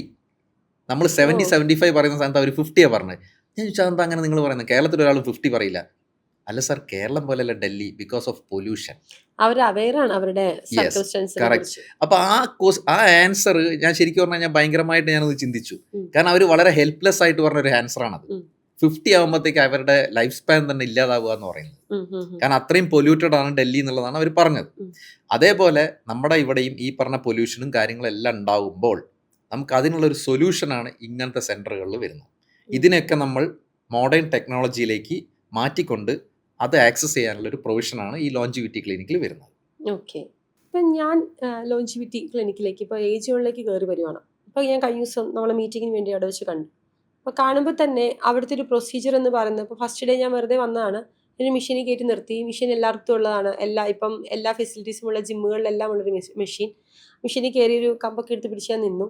ഒരു വലിയൊരു അസസ്മെൻറ്റ് ഡോക്ടർ നടത്തിയ പ്രകാരം എൻ്റെ ക്രോണോളജിക്കൽ ഏജിൽ നിന്നും 2 വയസ്സ് കൂടുതലാണ് എൻ്റെ ബയോളജിക്കൽ ഏജ്. അന്ന് മുതൽ അതിന് വേണ്ടിയിട്ടുള്ള ശ്രമമാണ് അത് കുറയ്ക്കാൻ വേണ്ടിയിട്ടുള്ളത്.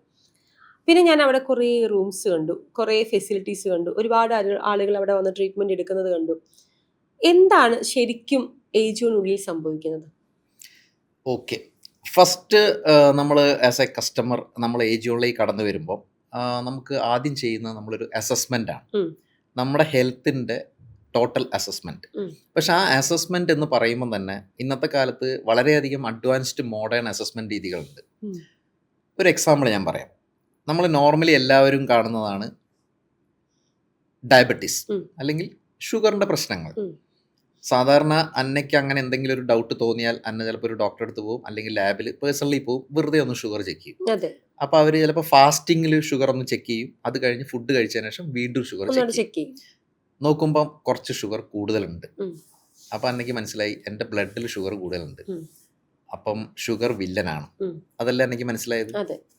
അതുകൊണ്ടാണ് ഷുഗർ കൂടിയതിനെ കൊണ്ട് അന്നയ്ക്ക് ഡയബറ്റീസ് വരാനുള്ള ചാൻസ് ഉണ്ട്, വൈകുന്നേരം ക്ഷീണവും കാര്യങ്ങളൊക്കെ ഉണ്ട്, പിന്നെ കുറേ പ്രശ്നങ്ങൾ ഭാവിയിൽ വരാം. അവിടെ വെച്ച് അന്നെ സ്റ്റോപ്പ് ചെയ്യാം, എന്നിട്ട് ചിലപ്പോൾ എന്തെങ്കിലും മെഡിസിൻ സ്റ്റാർട്ട് ചെയ്യും. പക്ഷെ ഞാനൊരു ഡൗട്ട് ചോദിക്കട്ടെ, ആ ഷുഗർ ആണോ ശരിക്കും വില്ലൻ? അതിന്റെ പിന്നിൽ ഇനി വേറെ എന്തെങ്കിലും ഉണ്ടോ? ഷുഗർ പറയാൻ നമ്മളെ ട്രിഗർ ചെയ്യുന്ന ബോഡിയിൽ വേറൊരു ഫാക്ടർ ഇപ്പൊ അല്ല, ബ്ലഡിൽ ഷുഗർ ഉണ്ട്. അതിപ്പോ ഷുഗറിനെ വില്ലൻ എന്ന് പറയാൻ പറ്റില്ല. നമ്മൾ ഭക്ഷണം കഴിച്ചാൽ ഷുഗറും ഗ്ലൂക്കോസും ബ്ലഡിൽ ഉണ്ടാവുമല്ലോ. അത് വേണ്ടേ? ശരിക്കും എനർജി കിട്ടണമെങ്കിൽ ഷുഗറും ഗ്ലൂക്കോസും വേണം, ബ്ലഡിൽ ഉണ്ടാവും വേണം. അതിനെ വില്ലൻ എന്ന് നമുക്ക് പറയാൻ പറ്റുമോ? ഇല്ല, പറ്റൂല. അപ്പൊ അതിന്റെ ബാക്കിൽ ഒന്നും കൂടി നമ്മൾ നോക്കുമ്പോൾ ഈ ഷുഗറിനെ ഗ്ലൂക്കോസിനെയും എനർജിയാക്കി മാറ്റേണ്ട ഒരാളാണ് ഇൻസുലിൻ എന്ന് പറയുന്നത്. എല്ലാവരും കേൾക്കലുണ്ട്, നമ്മൾ ഇൻസുലിൻ ഇഞ്ചെക്ട് ചെയ്യുന്നു കാര്യങ്ങളൊക്കെ. ഈ ഇൻസുലിൻ ശരീരത്തിൽ പ്രോപ്പറായിട്ട് പ്രൊഡ്യൂസ് ചെയ്യുന്നുണ്ടെങ്കിൽ ഈ ഇൻസുലിൻ ആണ് ശരിക്കും പറഞ്ഞു കഴിഞ്ഞാൽ ഷുഗറിനെ എടുത്തിട്ട് സെല്ലുകളിലേക്ക് കൊണ്ടുപോയി കൊടുക്കുന്നത് എനർജി കിട്ടാൻ വേണ്ടിയിട്ട്. അപ്പം എന്താക്കി അന്ന അത് മനസ്സിലാക്കിയപ്പോൾ എന്നാൽ പിന്നെ എൻ്റെ ഇൻസുലിൻ ഒന്ന് ചെക്ക് ചെയ്യാമെന്ന് വിചാരിച്ചു. അന്ന ഇൻസുലിൻ ചെക്ക് ചെയ്തു, നോക്കുമ്പോൾ ഇൻസുലിൻ പ്രോപ്പറാണ്, ഇൻസുലിൻ കറക്റ്റായിട്ട് പ്രൊഡ്യൂസ് ചെയ്യുന്നുണ്ട്. അപ്പം ഇൻസുലിനും വില്ലനല്ല. പക്ഷെ ഇൻസുലിൻ ഉണ്ട്, ഷുഗറും കൂടുതലാണ്. എന്തായിരിക്കും കാരണം? അപ്പം അപ്പം ആ സിറ്റുവേഷൻ, അതെ, ആ സിറ്റുവേഷനിൽ നമുക്ക് മൂന്നാമതൊന്നും കൂടി ബാക്കോട്ട് പോവാം. ഭക്ഷണം കഴിക്കുന്നു, ഷുഗറും ഗ്ലൂക്കോസും ഒക്കെ നമ്മുടെ സെല്ലുകളിൽ അല്ലെങ്കിൽ മീൻസ് ബ്ലഡിൽ വരുന്നു. ഈ ബ്ലഡിൽ നിന്ന് ഇൻസുലിൻ നേരെ ഇതിനെ സെല്ലുകളിലേക്ക് കൊണ്ടുപോകുന്നു. സെല്ല് ശരിക്കും പറഞ്ഞു കഴിഞ്ഞാൽ ഓപ്പൺ ആയിട്ട് ഈ ഷുഗറിനെ ഉള്ളിലേക്ക് എടുത്ത് എനർജിയാക്കി മാറ്റണം. അത് സെല്ല് ഓപ്പൺ ആവുന്നില്ലെങ്കിലോ? അതെന്തുകൊണ്ടായിരിക്കും? അവിടെയാണ് ഇൻസുലിൻ റെസിസ്റ്റൻസ് എന്ന് പറയുന്ന ഒരു രോഗാവസ്ഥ എന്ന് പറയാം. പക്ഷെ ഇതൊരു അവസ്ഥ, അതെ, ശാരീരിക അവസ്ഥ. നമ്മളിപ്പോ ഒരു സാധനം മസിൽ കുറവ് എന്ന് പറഞ്ഞിട്ട് നമ്മൾ അതിന് അവസ്ഥ എന്ന് പറയണ്ട, അതൊക്കെ കറക്റ്റ് ചെയ്യാൻ പറ്റുന്ന കാര്യങ്ങളേ ഉള്ളൂ. അപ്പൊ സെല്ല് ഇത് പ്രോപ്പറായിട്ട് തുറക്കാതെ ഈ ഇൻസുലിൻ ശരിക്കും ഇത് ചെയ്യില്ല. അതിനെ കൊണ്ട് എന്തായി, ശരീരത്തിൽ ബ്ലഡിൽ ഷുഗറും കൂടുതലാണ്, ഇൻസുലിനും കൂടുതലാണ്. സെല്ല് തുറന്നു കൊടുത്തപ്പോൾ ഇതെല്ലാം സെല്ലിന്റെ ഉള്ളിൽ കയറി. ഓക്കെ, ഇനി ഇത് മൂന്ന് സംഭവിച്ചു എന്ന് വെച്ചോളൂ. സെല്ലിന്റെ ഉള്ളിൽ ഇത് കയറി.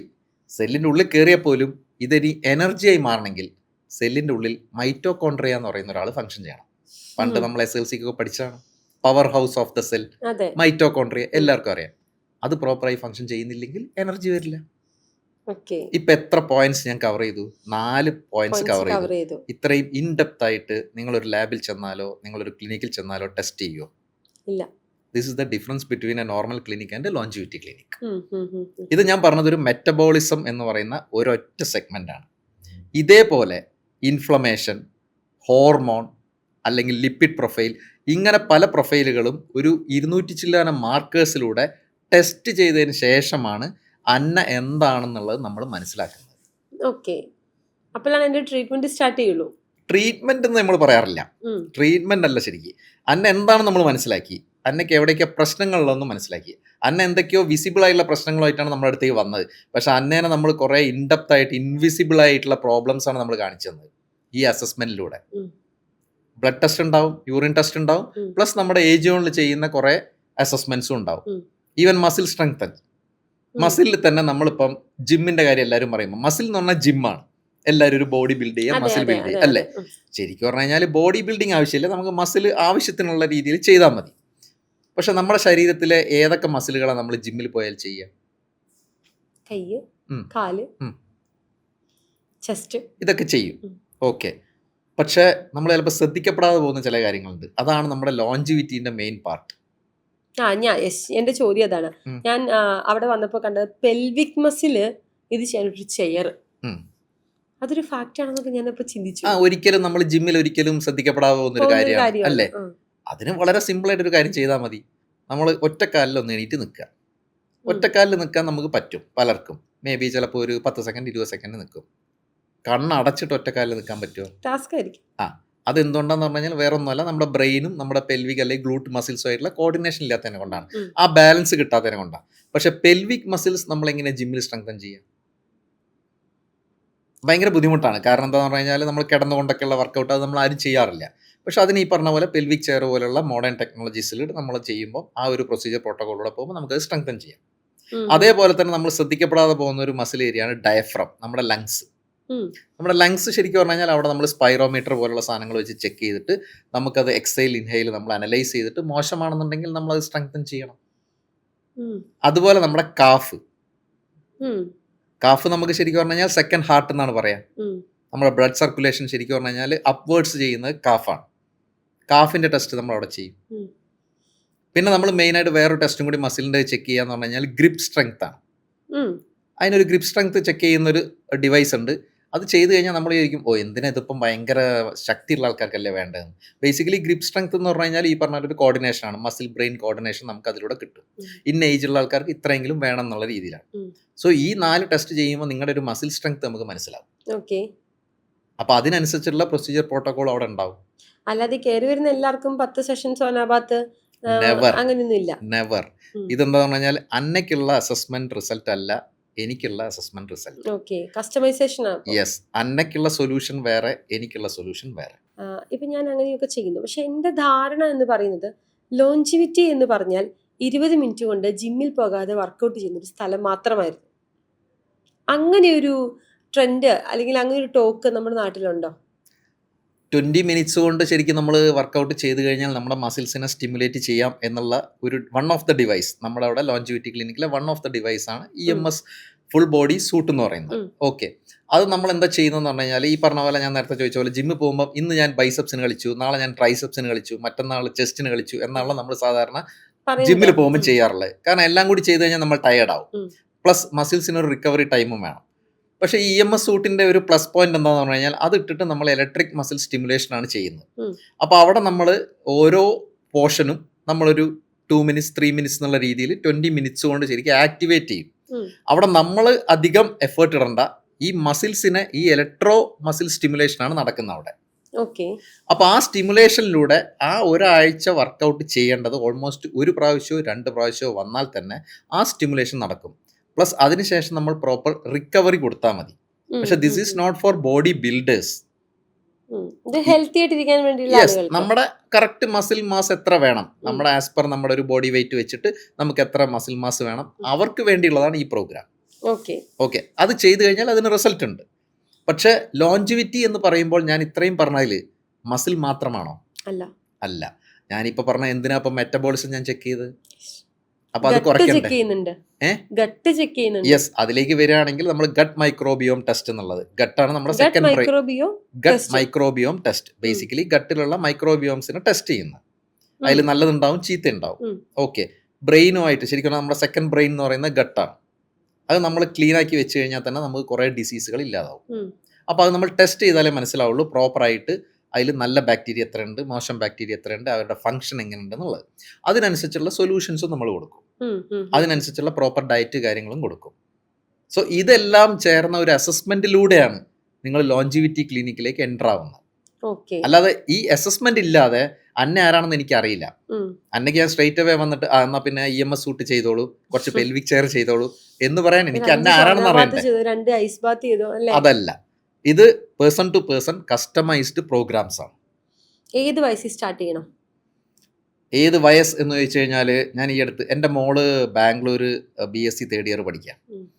അപ്പം അവളോട് ഞാനിങ്ങനെ ഡിസ്കസ് ചെയ്തുകൊണ്ടിരിക്കുമ്പോൾ അവൾ പറഞ്ഞ്, ഞാൻ എപ്പോഴും അവളോട് ഈ കാര്യങ്ങളൊക്കെ പറയും. അപ്പോൾ അവൾ പറയും, ഞാൻ പറയും 30 വയസ്സൊക്കെ കഴിഞ്ഞിട്ട് ഇത് തുടങ്ങിയാൽ പോരെ. അപ്പോൾ അവൾ എന്നോട് ചോദിച്ചൊരു കാര്യമുണ്ട്, അല്ലച്ചാ ഞങ്ങളിവിടെ ജോലിയൊക്കെ കിട്ടുമ്പോൾ തന്നെ ഞങ്ങൾക്ക് ഒരു 22-23 നമുക്ക് ജോലിയൊക്കെ കിട്ടും, കുഴപ്പമില്ലാത്ത സാലറി, കാരണം അവർ IT ബാക്ക്ഗ്രൗണ്ട് ഇതൊക്കെ ആയതിനെ കൊണ്ട് ഞങ്ങളൊക്കെ വളരെ സ്ട്രെസ്ഡ് ആണ് ശരിക്കും. സോ ഞങ്ങളെപ്പോലെയുള്ള ആൾക്കാർക്കും ഈ സോന കാര്യങ്ങൾ ഇതൊക്കെ ചെയ്യണ്ടേ? അപ്പം ആക്ച്വലി ഒരു നമ്മുടെ ജോബ് കിട്ടുമ്പോൾ തന്നെ നമുക്ക് ശരിക്കും സ്റ്റാർട്ട് ചെയ്യാം. അതിൽ ഞാനൊരു എക്സാമ്പിൾ പറഞ്ഞുതരാം. Actually you can compare with your car. നമ്മളൊരു കാർ എപ്പോഴാണ് വാങ്ങിക്കുക? കയ്യിൽ പൈസ എന്ന് പറഞ്ഞാൽ ഇപ്പോഴത്തെ കാലത്ത് ഒരു 23-24 ആകുമ്പോൾ 25 ആകുമ്പോഴത്തേക്കെങ്കിലും ചിലപ്പോൾ ഒരാൾ കാർ വാങ്ങിക്കുന്നു വെച്ചോ, EMI ഉണ്ടല്ലോ, ഫൈൻ. കാർ വാങ്ങിക്കുമ്പം കാറിന് എല്ലാ വർഷവും ഇൻഷുറൻസ് അടയ്ക്കുന്നില്ലേ? യെസ്. കാറിന് എല്ലാ വർഷവും 1-2 പ്രാവശ്യം പീരിയോഡിക്കൽ സർവീസ് ചെയ്യുന്നില്ലേ? ചെയ്യുന്നുണ്ട്. പിന്നെ കാറിൽ നമ്മൾ എപ്പോഴും സീറ്റ് ബെൽറ്റും കാര്യങ്ങളും ഇട്ടിട്ടാണല്ലോ ട്രാവൽ ചെയ്യുക. സേഫ്റ്റി നോക്കും. പേടിയാണ്. യെസ്, അതുകൊണ്ട് മാത്രമല്ല, പക്ഷെ നല്ലതും കൂടിയാണെന്നുള്ളത് അറിഞ്ഞുകൊണ്ട്. പിന്നെ കാറിന്റെ പുറംഭാഗമാണോ നമ്മൾ കൂടുതൽ മെയിൻറ്റെയിൻ ചെയ്യുക, അതിന്റെ പെയിന്റ് കാര്യങ്ങളാണോ, അല്ല അതിന്റെ ഇന്നർ പാർട്ടാണോ മെയിൻറ്റെയിൻ ചെയ്യുക? Inner part. ഇതൊക്കെ എന്തിനാ ചെയ്യുന്നത്? ഇതൊക്കെ പ്രിക്കോഷണലി പ്രിവെൻഷൻ എന്തിനാ ചെയ്യുന്നത്? നമ്മൾ കാശ് കൊടുത്ത് മേടിച്ചൊരു സാധനം ലൈഫ് ലോങ് നമ്മുടെ കൂടെ നല്ല ഭംഗിയായിട്ടുണ്ടാവണം. എങ്ങോട്ടാ പോണെന്ന് എനിക്ക് മനസ്സിലായി. 15 ലക്ഷം 20 ലക്ഷത്തിന്റെ കാറിന് അന്ന ഒരു വർഷം ഇത്രയും സീരിയസ് ആയിട്ട് സ്പെൻഡ് ചെയ്ത് അത് ശരിക്ക് കൊണ്ടുപോകുന്നുണ്ടെങ്കിൽ ബോഡി വർത്ത് ഓൺലി 15-20 lakhs. ചിന്തിച്ചു നോക്കൂ, നിങ്ങൾക്ക് ഇങ്ങനത്തെ എത്ര കാർ ലൈഫിൽ വാങ്ങിക്കാം? നിങ്ങൾ അതിനുള്ള വರ್ತല്ലേ? ഒരാള് ഒരു വർഷം they will be spending minimum 1 lakh for their car. Petrol അല്ല ഞാൻ പറയുന്നത്, പെട്രോൾ ആസ് ഫ്യൂവൽ. അത് നമ്മുടെ ഡയറ്റ് ആണ്. നമ്മള് കഴുകാൻ പുറത്തേ കൊടുക്കൂ, വീട്ടിൽ കഴുകാൻ പല രീതിയിൽ ഇന്റീരിയർ വാഷ് ഒരു 2 വർഷം കഴിഞ്ഞ് കഴിഞ്ഞാൽ നിങ്ങൾ അത് മാറ്റണം ഇത് മാറ്റണം എന്നൊക്കെ പറഞ്ഞ് കാശ് മുടക്കണ്ടേ അല്ലേ? സോ നിങ്ങൾ ഒരു ആവറേജ് 7 years എടുത്തു നോക്കൂ. 7 years എടുത്താൽ 20 lakhs കാർ ആണെങ്കിൽ 7 years കൊണ്ട് you will be spending minimum 8 to 10 lakhs. അതിൽ ഏറ്റവും വലിയ കോമഡി എന്താന്ന് വെച്ചാൽ ഹെൽത്ത് ഇൻഷുറൻസ് എടുക്കില്ലാത്ത ആൾക്കാര് വണ്ടിയുടെ ഇൻഷുറൻസ് തീരുന്നതിന്റെ തലേദിവസം പോയി രാത്രി 12 മണിക്ക് ഇൻഷുറൻസ് എടുക്കും. കാരണം ആരെയും തട്ടിയാൽ പ്രശ്നമാണ്, അല്ലെങ്കിൽ വണ്ടിക്ക് ചെലവ് വരും. ഇതൊക്കെ നോക്കിയിട്ട് ഇതൊക്കെ നോക്കിയാൽ പോലും ഒരു 7-8 ലക്ഷം രൂപയെങ്കിലും 7 വർഷം കൊണ്ട് ഒരു 20 ലക്ഷത്തിന്റെ വണ്ടിക്ക് ചെലവ് വരും. അതെ, ഈ 7-8 ലക്ഷം രൂപ നമ്മുടെ ഹെൽത്തിനും ബോഡിക്കും നമ്മൾ ചെലവാക്കുമോ? ഇല്ല. അതെന്താ? എന്ത് ഡെഡ് ഇൻവെസ്റ്റ്മെന്റ് ആണെന്നില്ല. അല്ല, ഞാൻ ഒരുപാട് പേരെ കണ്ടിട്ടുണ്ട് ഹെൽത്ത് ഇൻഷുറൻസ് എടുക്കും, ഞാനടക്കം. ആദ്യത്തെ വർഷം ഒന്നും പറ്റിയില്ല, ഓക്കെ, പനി പോലും വന്നിട്ട് ആശുപത്രി പോയില്ല, വെറുതെ 25,000 രൂപ. രണ്ടാമത്തെ വർഷം എന്തേലും ആട്ടെ പോട്ടെ. അല്ല, റീസെന്റ് ഞങ്ങൾക്ക് പറ്റിയ അവസ്ഥ 3-ാമത്തെ വർഷം വരെ അടച്ചിട്ട് ഓക്കെ, ഇനി നമുക്കൊരു അസുഖവും വന്നിട്ടില്ല, ഒരു പ്രശ്നമില്ല. അടുത്ത വർഷമായി കഴിഞ്ഞപ്പോഴേക്കും ഇൻഷുറൻസ് പുതുക്കേണ്ട സമയത്തിന് വിളിച്ചു, കഴിഞ്ഞ 3 വർഷം വന്നില്ല, പയ്യെ എടുക്കാം എന്നുള്ള ആറ്റിറ്റ്യൂഡായിരുന്നു. അപ്പത്തേക്കും ഒരു ഹെൽത്ത് ഇഷ്യൂ വന്നു, അമൃതയിൽ പോയി, വെൽക്കെയറിൽ പോയി, അമൃതയിൽ പോയി. എത്ര ലക്ഷം രൂപയെ പോയെന്ന് എനിക്ക് തന്നെ അറിയില്ല. അത് കണക്ക് കൂട്ടാൻ പോയുള്ള സമാധാനം പോകുന്നുള്ളത് കാരണം കണക്ക് കൂട്ടാതിരിക്കും. ഇതൊരു റിയാലിറ്റിയാണ്. അപ്പൊ അതിനേക്കാൾ നല്ലത് ശരിക്കും പറഞ്ഞു കഴിഞ്ഞാൽ ഈ പറഞ്ഞ പോലെ നമ്മൾ കാർ ശരിക്കും പ്രോപ്പറായിട്ട് മെയിൻറ്റെയിൻ ചെയ്യുന്നത്, കാർ ഒരു 6-7 വർഷം സ്മൂത്ത് ആയിട്ട് റൺ ചെയ്യാനാ. ഇതേപോലെ ബോഡിക്ക് കൊടുത്താൽ മതി, ഹെൽത്തിന് കൊടുത്താൽ മതി. അതൊരു പോയിന്റ് ആണ് കേട്ടോ. നിങ്ങൾ ശരിക്കും ഒരു 8,000 to 10,000 ഒരു മാസം കാറിന് വേണ്ടി സ്പെൻഡ് ചെയ്യുന്നുണ്ട്, നമ്മളത് അറിയുന്നില്ല. Over A period of 6-7 years use ചെയ്യുകയാണെങ്കിൽ ഇല്ലേ? ശരിക്കും അത്രയെങ്കിലും നമ്മുടെ ഹെൽത്തിൽ ഇൻവെസ്റ്റ് ചെയ്യണ്ടേ? തീർച്ചയായിട്ടും. ഹെൽത്തിൽ ഇൻവെസ്റ്റ് ചെയ്ത് കഴിഞ്ഞാൽ റിട്ടേൺ വളരെ കൂടുതലാ. അത് നമ്മൾ അറിയാനിട്ടാ. ഞാനിപ്പോ ഈ പറഞ്ഞ 20 lakhsന്റെ 5 കാർ വാങ്ങിച്ചൂടെ ഹെൽത്തിൽ ഇൻവെസ്റ്റ് ചെയ്താൽ? അതെ. പക്ഷെ അവിടെ എന്ത് ഡിഫറൻസ് ആണ്. ഇപ്പം ഞാൻ പല ആർട്ടിസ്റ്റുകളുടെ വീഡിയോ, ഇപ്പൊ കഴിഞ്ഞ ദിവസം നിലൂഫർ ഷെരീഫായിട്ട് സംസാരിച്ചു. അപ്പൊ അത്തരത്തിലുള്ള ആളുകൾ കുറച്ചുകൂടി ഇതിനെക്കുറിച്ച് അവെയർ ആണ്. അപ്പൊ അതുകൊണ്ട് തന്നെയാണ് ഞാൻ പറഞ്ഞത്, ഇപ്പൊ വിരാട് കോഹ്ലി എവിടെയോ പോയി എന്തോ ട്രീറ്റ്മെന്റ് എടുക്കുന്നുണ്ട് നമുക്കറിയാം, പക്ഷെ എന്താണെന്നറിയില്ല. അനുഷ്ക കൂടെ പോകുന്നുണ്ടെന്നറിയാം, എന്താണെന്നറിയില്ല. അല്ലെങ്കിൽ ആർട്ടിസ്റ്റുകൾ കുറേ പേര് കുറേ ഇത്തരത്തിലുള്ള അവരുടെ ബോഡി റിക്കവറി, ബോഡിയുടെ മെയിൻ്റനൻസ്, ഈ പറഞ്ഞതുപോലെ ഇതൊരു എക്സ്പെൻസീവ് തിങ് അല്ലേ എന്നുള്ളൊരു ചോദ്യമാണ്. സോ എൻ്റെ ചോദ്യം ഇതാണ്, ഏജിയോണും എക്സ്പെൻസീവ് ആണോ? ഓക്കെ, എല്ലാവർക്കും ഡൗട്ട് തോന്നുന്ന ഒരു കാര്യമാണ്. കാരണം എന്തുകൊണ്ടാന്ന് പറഞ്ഞു കഴിഞ്ഞാൽ നമ്മളിപ്പം ഇല്ലാത്തൊരു സാധനം മാർക്കറ്റിലേക്ക് ആദ്യമായിട്ട് വരുമ്പോൾ എപ്പോഴും അതൊരു പ്രീമിയം പൊസിഷനിങ് ആയിരിക്കും. ഫോർ എക്സാമ്പിൾ നമ്മളിപ്പോൾ ഐഫോണൊക്കെ കാണുന്ന പോലെ ഐഫോൺ സ്റ്റിൽ പ്രീമിയം പൊസിഷനിങ് ആണ് അവർ വെക്കാറുള്ളത്. അതേപോലെ ആൾക്കാരുടെ ഒരു ധാരണ ഈ ലോഞ്ചിവിറ്റി അല്ലെങ്കിൽ ഇങ്ങനത്തെ ഡിവൈസുകളൊക്കെ വലിയ ഇൻവെസ്റ്റ്മെൻറ്റ് വരുന്നതാണ്, അത് അവരെന്തായാലും ഭയങ്കരമായിട്ട് ചാർജ് ചെയ്യും, നമ്മളെപ്പോലുള്ള ആൾക്കാർക്ക് പറ്റിയതല്ല എന്നുള്ളതാണ് ഒരു അപ്പർ ക്ലാസ് മിഡിൽ ആൾക്കാരുടെ ധാരണ. ശരിക്കും പറഞ്ഞു കഴിഞ്ഞാൽ 2 രീതിയിൽ കാണാം. ഒന്ന്, നമ്മുടെ അത്ലറ്റ്സിനൊക്കെ ഒരു എക്സാമ്പിൾ എടുക്കാം. ഈവൻ നമ്മുടെ ക്രിസ്ത്യാനോ റൊണാൾഡോ പോലുള്ള ആൾക്കാർ അല്ലെങ്കിൽ വിരാട് കോഹ്ലി പോലുള്ള ആൾക്കാർ, അവരെല്ലാം യൂസ് ചെയ്യുന്നത് ഇതൊക്കെ തന്നെയാണ്. പക്ഷെ അവർ ചിലപ്പോൾ കുറച്ചും കൂടി അൾട്രാ ലക്ഷറി ബ്രാൻഡ്സോ അല്ലെങ്കിൽ ആ ഒരു ഫെസിലിറ്റിയിലോ ആയിരിക്കും അവർ യൂസ് ചെയ്യുന്നുണ്ടാവുക. ക്രിസ്ത്യാനോ റൊണാൾഡോ റെഗുലറായിട്ട് സോന യൂസ് ചെയ്യാറുണ്ട്, ആൾ റെഗുലറായിട്ട് കോൾഡ് പ്ലഞ്ച് യൂസ് ചെയ്യാറുണ്ട്. ഇതൊക്കെ അവർക്ക് റിക്കവറിയിൽ മെയിൻ ആണ്. നമ്മൾ എഫേർട്ട് ഇടുന്നതിനനുസരിച്ചിട്ട് നമുക്ക് റിക്കവറിയും വേണമല്ലോ. നമ്മളൊരു സാധാരണക്കാരനാണെങ്കിലും നമ്മൾ എല്ലാ ദിവസവും ഒരു 8 മണിക്കൂർ 10 മണിക്കൂർ ജോലി ചെയ്യുന്നു, ട്രാവൽ ചെയ്യുന്നു, പലതും ചെയ്യുന്നു, നമ്മൾ വളരെ ടയർഡ് ആവുന്നു. നമ്മുടെ ബോഡിക്ക് തിരിച്ചാ റിക്കവറി കൊടുക്കണം. സോ ഈ ഫെസിലിറ്റി അവർ യൂസ് ചെയ്യുന്നതിനെ കൊണ്ട് നമ്മുടെ ധാരണയിൽ ഇത് വളരെ എക്സ്പെൻസീവ് ആണ്. ഡെഫിനറ്റ്ലി ഏജിയോണിലേക്ക് വരുമ്പോൾ നമ്മളൊരു സാധാരണക്കാരന് വേണ്ടിയിട്ടാണ് നമ്മുടെ പ്രോഗ്രാംസ് എല്ലാം സെറ്റ് ചെയ്തിട്ടുള്ളത്. ഇനി ഈവൻ ഞാനൊരു പ്രൈസ് പോയിന്റ് പറയുകയാണെങ്കിൽ തന്നെ, ഫസ്റ്റ് ഞാനൊരു അസസ്മെൻറ്റ് ടെസ്റ്റ് പറഞ്ഞു. നമ്മൾ പല സ്ഥലങ്ങളിൽ പോയിട്ട് പല അസസ്മെൻറ്റും ചെയ്യാറുണ്ട്. പക്ഷെ നമ്മളൊരു ഡിസീസ്ഡ് ആയാൽ പോയിട്ട് ചെക്ക് ചെയ്യുമ്പം വളരെ കോസ്റ്റ് കൂടും അല്ലേ? ഇപ്പോൾ ഒരു എക്സാമ്പിൾ പറയുകയാണെങ്കിൽ, ഇപ്പോൾ ഒരു ക്യാൻസർ വന്നു കഴിഞ്ഞാൽ നമ്മൾ ചിലപ്പം 25,000, 40,000, 50,000 ഒക്കെ ടെസ്റ്റുകൾ ചെയ്യും, പ്ലസ് പിന്നെ അതിൻ്റെ ട്രീറ്റ്മെൻറ്റുകൾ ചെയ്യും. പക്ഷെ ശരിക്കും പറഞ്ഞു കഴിഞ്ഞാൽ അത് ഒരു 30 വയസ്സിൽ തന്നെ നമ്മളൊന്ന് ടെസ്റ്റ് ചെയ്ത് കഴിഞ്ഞാൽ അത് നമുക്ക് ഇപ്പം ഇല്ല എന്നുണ്ടെങ്കിൽ ചിലപ്പോൾ മേ ബി ഒരു 3 to 4 years കഴിഞ്ഞ് നമ്മളൊന്ന് ചെക്ക് ചെയ്താൽ മതി. സോ അതിന് ചിലപ്പോൾ ഒരു 5,000, 8,000 വരുള്ളൂ. സോ നമ്മളുടെ അവിടെ ഏജിയോണിൽ total assessment starting from 19,999. So nearly 20,000 almost 140 markers cover ചെയ്തുകൊണ്ട് നിങ്ങൾക്ക് once in a life time ആ ഒരു അസസ്മെന്റ് ചെയ്തു കഴിഞ്ഞാൽ വലിയൊരു ഐ ഓപ്പണർ ആയിരിക്കും. തീർച്ചയായിട്ടും എന്തായിരിക്കും നമ്മുടെ ഫ്യൂച്ചർ, ലൈക്ക് യെസ്, ഫ്യൂച്ചറിനേക്കാൾ ഉപരി ആ നിലവിലെ സിറ്റുവേഷൻ എന്താണ്? പ്രസന്റ് സിനാരിയോ എന്താണെന്നുള്ളത് വളരെ ക്ലിയർ ആയിട്ടുള്ള ഒരു ക്ലാരിറ്റി കിട്ടും. ഇനി അതിനുശേഷമുള്ള സൊല്യൂഷൻ, ഈ സൊല്യൂഷൻ സജഷൻ അടക്കമാണ് ഈ റേറ്റ് പറഞ്ഞത്. അല്ലാതെ നമ്മളിപ്പോൾ ഒരു ലാബിൽ പോയി ഒരു ടെസ്റ്റ് എടുത്തു, ലാബിൽ നിങ്ങൾക്ക് സൊല്യൂഷൻ തരുന്നുണ്ടോ? ഇല്ല. നിങ്ങൾ അതിന് വീണ്ടും ഡോക്ടറെ അടുത്ത് പോകണം, ക്ലിനിക്കിൽ പോകണം, അതിന് ചാർജ് വേറെ വരും. ഇത് ഈ പറഞ്ഞ 20,000 എന്ന് പറയുന്നത് ഈ പറഞ്ഞ അസസ്മെന്റ് പ്ലസ് നിങ്ങൾക്ക് എക്സ്ക്ലൂസീവ് സൊല്യൂഷൻ തരികയാണ്. അൺഫോർച്ചുനേറ്റ്ലി ഇന്ത്യ പോലുള്ള കൺട്രിയിൽ ഈ സൊല്യൂഷൻ എന്ന് പറയുന്നതിന് വാല്യൂ ഇല്ല. ഇപ്പോൾ US-ലും യൂറോപ്പിലും ആണെങ്കിൽ ഈ സൊല്യൂഷനാണ് വാല്യൂ. കാരണം എന്തുകൊണ്ടാന്ന് പറഞ്ഞു കഴിഞ്ഞാൽ അന്നയുടെ പ്രശ്നങ്ങൾ കണ്ടുപിടിച്ചു, പക്ഷെ അന്നയുടെ പ്രശ്നങ്ങൾക്കൊരു സൊല്യൂഷൻ അതൊരാൾ സയൻറ്റിഫിക്കലി പറഞ്ഞു തരുമ്പോൾ അത് ഇവിടെ ആൾക്കാർ കാണുന്നത് അതൊരു പീസ് ഓഫ് പേപ്പർ അല്ലേ. പക്ഷെ അത് ബേസിക്കലി നമ്മൾ ആർട്ടിഫിഷ്യൽ ഇൻ്റലിജൻസും പ്ലസ് ലേറ്റസ്റ്റ് മോഡേൺ സയൻസിലൂടെയുമാണ് ആ റിപ്പോർട്ട് ജനറേറ്റ് ചെയ്യുന്നത്. ഇപ്പോൾ ഫോർ എക്സാമ്പിൾ വൈറ്റമിൻ ഡി കുറവുണ്ടെങ്കിൽ അതിനുള്ള സൊല്യൂഷൻ അത് നമ്മൾ സപ്ലിമെൻറ്റ്സ് ആയിട്ടും ഡയറ്റായിട്ടും അങ്ങനെ ഓരോ പോയിന്റുകൾ, കോർട്ടിസോൾ ലെവൽ കൂടുതലാണ്, അതെങ്ങനെ കുറയ്ക്കാം. ഇപ്പോൾ നമ്മളവിടെ പല ലേഡീസും വന്ന് പറയാറുണ്ട് രാത്രി ഉറക്കം കിട്ടാൻ മെഡിസിൻ എടുത്തിട്ടാണ് ഉറക്കം വരാറുള്ളത്. പക്ഷെ അവിടെ വന്ന് പല പ്രോഗ്രാമും ചെയ്ത് കഴിയുമ്പോൾ ഒരു മാസം കൊണ്ട് തന്നെ പ്രോപ്പറായിട്ട് ഉറങ്ങാറുണ്ട്, മെഡിസിൻ എടുക്കാറില്ല എന്ന് പറയാറുണ്ട്. പക്ഷെ ഒരു മരുന്ന് പോലും നമ്മളവിടെ കൊടുക്കാറില്ല. മനസ്സിലായി. സപ്ലിമെന്റ്സ് കൊടുക്കാറില്ല. സപ്ലിമെന്റ്സ് എന്ന് പറയുന്നത് മെഡിസിൻ അല്ല. സപ്ലിമെന്റ്സ് കഴിച്ചെന്ന് വെച്ച് നിങ്ങൾക്ക് ഉറക്കം വരുന്നതും അത് ശരിയായ രീതിയല്ല. നിങ്ങളുടെ സെല്ലുകളിലൂടെ നിങ്ങൾക്ക് ഉറക്കം വരണം. മനസ്സിലായി. ഞാൻ എപ്പോഴും പറയുന്നത് പറഞ്ഞാൽ we are not doing lifestyle modification, instead of that we are doing cellular modification. നിങ്ങളുടെ സെല്ലുകൾ വർക്ക് ചെയ്തിട്ട് നിങ്ങൾക്ക് ഉറക്കം വരണം. അല്ല ഞാൻ നിങ്ങൾക്ക് സെഡേറ്റീവ് തന്നിട്ടോ അല്ലെങ്കിൽ വേറെ എന്തെങ്കിലും തന്നിട്ട് നിങ്ങളെ ഉറക്കുന്നതിന് പിന്നെ എന്ത് ലോജിക്കാണുള്ളത്? നിങ്ങൾ രാത്രി 10-11 മണിയാകുമ്പോൾ നിങ്ങളുടെ സെല്ല്, നിങ്ങളുടെ ശരീരം തന്നെ പറയാണ് എനിക്ക് ഉറക്കം വരുന്നുണ്ട്, നിങ്ങൾ കിടന്ന് ഉറങ്ങാണ്, അതല്ലേ നല്ലത്, അതല്ലേ വേണ്ടത്. ആ മെത്തേഡാണ് നമ്മൾ ഇംപ്ലിമെന്റ് ചെയ്യുന്നത്. അങ്ങനെയുള്ള മെത്തേഡിലേക്ക് പോകുമ്പോഴും മന്ത്ലി നിങ്ങൾക്ക് ഞാൻ കാറിന് പറഞ്ഞ പോലെ ഒരു 8-10,000 വലിയൊരു കോസ്റ്റ് ആണോ? അല്ലല്ലോ. That's age on. അത്രേ പ്രൈസ് ഫാക്ടേഴ്സ് വരാറുള്ളൂ. മനസ്സിലായി. നമ്മുടെ ഒരു ഹെൽത്തിലേക്ക് വരുമ്പോൾ എല്ലാ ഡോക്ടേഴ്സും കോമൺലി പറയുന്ന ഒരു കാര്യമാണ് ഗട്ട് ക്ലിയർ ആയാൽ ഓൾമോസ്റ്റ് കാര്യങ്ങൾ ക്ലിയർ ആകും. പണ്ടൊക്കെ ഡോക്ടറെ അടുത്ത് പോകുമ്പോൾ പറയും വയറിന് എന്തെങ്കിലും ബുദ്ധിമുട്ടുണ്ടോ? പറയും വയറിന് ബുദ്ധിമുട്ടൊന്നുമില്ല. ഞാൻ തലവേദനയായിട്ട് ചെന്നപ്പോൾ എൻ്റെ വയറിന് കംപ്ലൈൻറ്റ് ഉണ്ടെന്നും പറഞ്ഞുകൊണ്ട് ഡോക്ടർ മെഡിസിൻ തന്നിട്ട്, പക്ഷെ ഇത് വർക്കായിട്ടുണ്ട്. അപ്പം ഈ ഗട്ട് ക്ലിയർ ചെയ്യുക എന്ന് പറയുന്നത് വലിയൊരു ഫാക്റ്റാണ്. ഇന്ന് എല്ലാവരും ഗട്ടിനെ കുറിച്ചാണ് സംസാരിക്കുക. എല്ലാ ഡോക്ടേഴ്സും ന്യൂറോ സർജന്മാർ വന്നിട്ട് ഗട്ടിനെ കുറിച്ചാണ് സംസാരിക്കുന്നത്.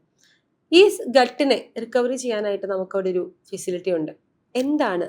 യെസ്, ഗട്ടിൻ്റെ ശരിക്കും ഫസ്റ്റ് നമ്മൾ അറിയണമെങ്കിൽ ആദ്യം അത് ടെസ്റ്റ് ചെയ്യണം. ഞാൻ ഫസ്റ്റ് പറഞ്ഞ പോലെ ഗട്ട് മൈക്രോബിയോം ടെസ്റ്റ് നടത്തി കഴിഞ്ഞ് കഴിഞ്ഞാലാണ് നമുക്ക് പ്രോപ്പറായിട്ട് മനസ്സിലാവുക നമ്മുടെ ഗട്ട്. അത് നമ്മൾ സ്റ്റൂൾ സാമ്പിൾ ആയിട്ട് അയച്ചു കഴിഞ്ഞ് കഴിഞ്ഞാൽ നമുക്ക് ലാബിൽ നിന്ന് റിപ്പോർട്ട് വരികയാണ് ചെയ്യുക. സോ നമ്മുടെ ഗട്ട് എങ്ങനെയാണ് ഫംഗ്ഷൻ ചെയ്യുന്നത് എന്നുള്ളത് ഞാൻ ആദ്യം പറഞ്ഞ പോലെ അതിലത്തെ മൈക്രോബ്സ്, ഫ്ലോറ കാര്യങ്ങളൊക്കെ എങ്ങനെയാണ് ചെയ്യുന്നത്, ഏതൊക്കെ രീതിയിലാണ് ചെയ്യുന്നത് എന്നുള്ളത് ആ ഐഡിയ കിട്ടിക്കഴിഞ്ഞ് കഴിഞ്ഞാൽ നമുക്ക് അതിനനുസരിച്ചിട്ട് നമുക്ക് ഡോക്ടറും ഡയറ്റീഷ്യനുമാണ് അതിനുള്ള സൊല്യൂഷൻസ് തരിക. നമ്മൾ എന്തൊക്കെ രീതിയിൽ സപ്ലിമെൻറ്റ്സും നമ്മൾ എന്തൊക്കെ രീതിയിലുള്ള ഡയറ്റും എടുത്ത് അതിനെ നമ്മൾ ക്ലിയർ ചെയ്യണം എന്നുള്ളത്. അതിനെ ക്ലിയർ ചെയ്യുമ്പോൾ തന്നെ ഈ പറഞ്ഞ പോലെ പല പല ഫങ്ഷൻസും നോർമലായി തുടങ്ങും. പക്ഷെ ഇതിനൊക്കെ നമ്മളൊരു ടൈം കൊടുക്കണം. ഞാൻ എപ്പോഴും പറയാറുള്ളത് നമുക്കൊരു റൂൾ ഉണ്ട്, 369 മമ്മൂക്കയുടെ കാർ നമ്പറാണ് അല്ലേ. ബട്ട് ആക്ച്വലി അത് നമ്മുടെ ലൈഫ് സ്റ്റൈൽ ഡിസീസുകളെയും നമ്മുടെ ഹെൽത്തി ലൈഫ് സ്റ്റൈലിനൊക്കെ ബാധകമാണ്. ഈ 3 എന്ന് പറയുന്നത് ശരിക്കും പറഞ്ഞു കഴിഞ്ഞാൽ നമ്മുടെ ശരീരത്തിന് അല്ലെങ്കിൽ സെല്ലുകൾക്ക് നമ്മുടെ ഏജ് ശരിക്കും മനസ്സിലാവില്ല. എന്തുകൊണ്ടാ? നമ്മുടെ ശരീരത്തിൽ സെല്ലുകൾ എപ്പോഴും റീജനറേഷൻ നടന്നുകൊണ്ടിരിക്കുക. ശരിയല്ലേ?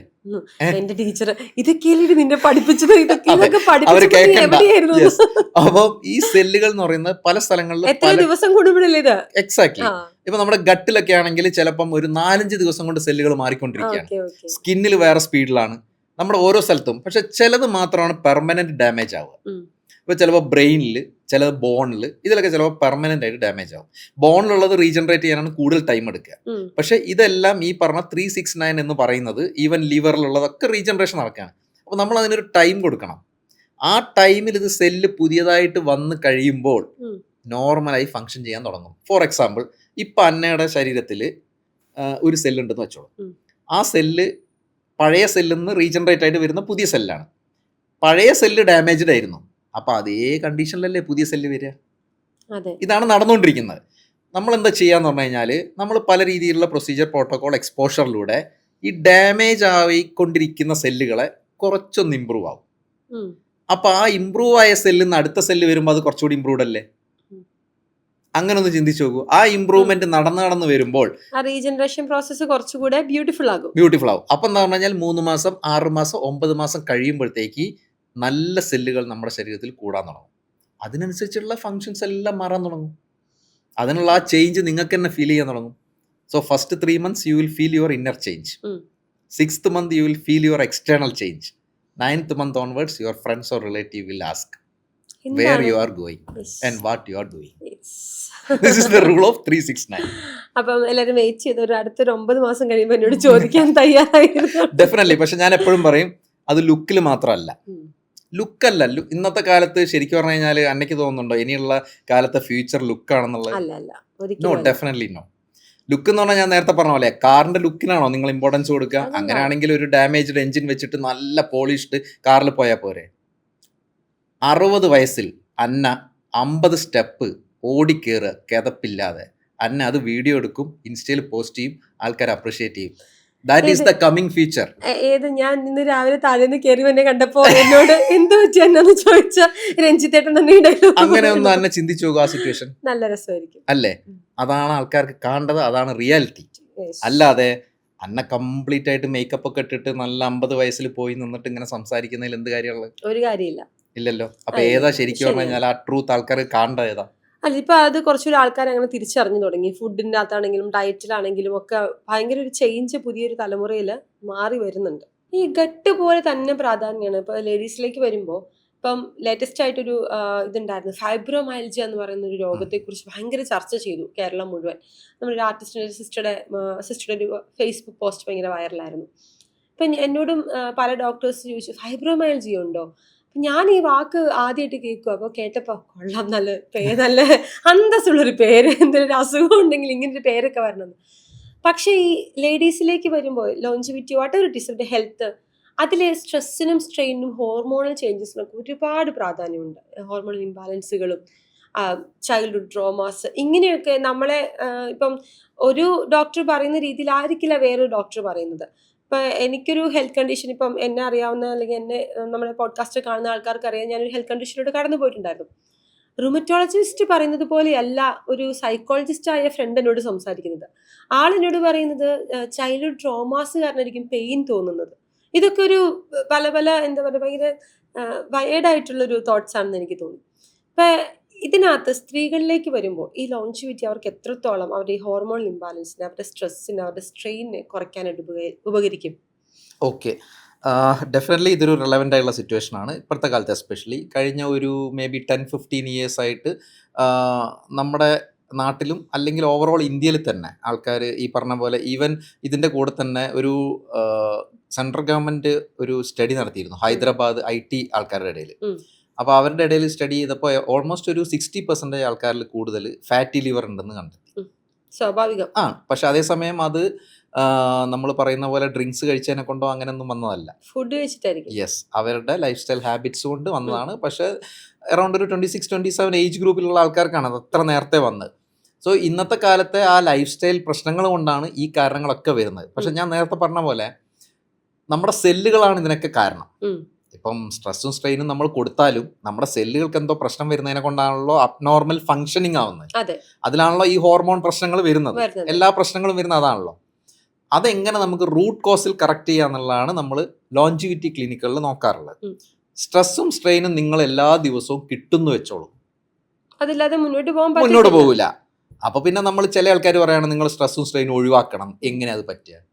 എൻ്റെ വർക്ക് പ്ലേസിൽ എനിക്ക് സ്ട്രെസ്സും സ്ട്രെയിനും ഉണ്ട്, ജോലിക്ക് പോകാതെ വീട്ടിലിരിക്കാൻ പറ്റില്ല. ഇനി എൻ്റെ പേഴ്സണൽ ലൈഫിലും എനിക്ക് ചിലപ്പോൾ സ്ട്രെസ്സും സ്ട്രെയിനും ഉണ്ട്. അപ്പോൾ പിന്നെ ഞാൻ എങ്ങനെ ജീവിക്കും? അപ്പോൾ അതൊരു പ്രായോഗികമായ ഒരു പ്രാക്ടിക്കൽ സൊല്യൂഷൻ അല്ല. അപ്പോൾ നമുക്ക് അടുത്ത സൊല്യൂഷൻ നോക്കാം. സ്ട്രെസ്സും സ്ട്രെയിനും ഉണ്ടായിക്കൊണ്ട് നമ്മൾ എങ്ങനെ ഹെൽത്തി ആയിട്ട് മുന്നോട്ട് പോകും?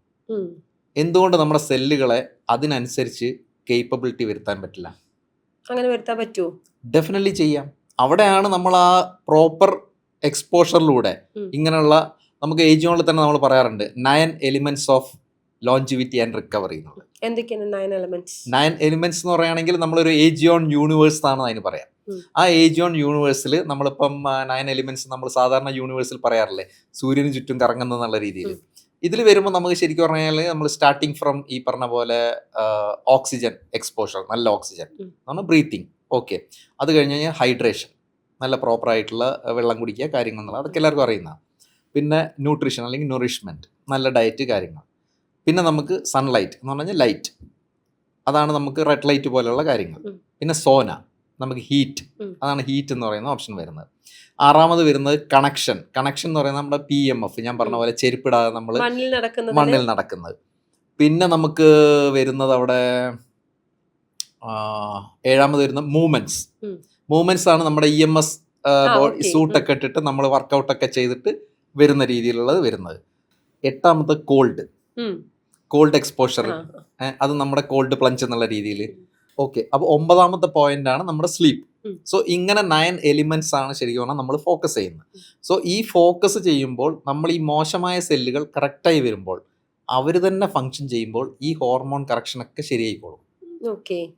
അവിടെയാണ് ശരിക്കും നമ്മുടെ ഏജിയോൺ സെപ്പറേറ്റ് ആയിട്ട് നിൽക്കുന്നത്. ഈ പറഞ്ഞ പോലെ നമ്മൾ ഓരോ ആൾക്കാരും ഓരോ അഭിപ്രായം പറയുന്നതിനേക്കാളും നിങ്ങൾ അങ്ങനെ ഒന്ന് ചിന്തിച്ചു നോക്കൂ. എൻ്റെ മോശം സെല്ലുകൾ പുതിയതായി വരുമ്പോൾ ഫ്രഷായി വരികയാണ്, പ്രോപ്പറായിട്ട് അത് ഫങ്ഷൻ ചെയ്യാണ്.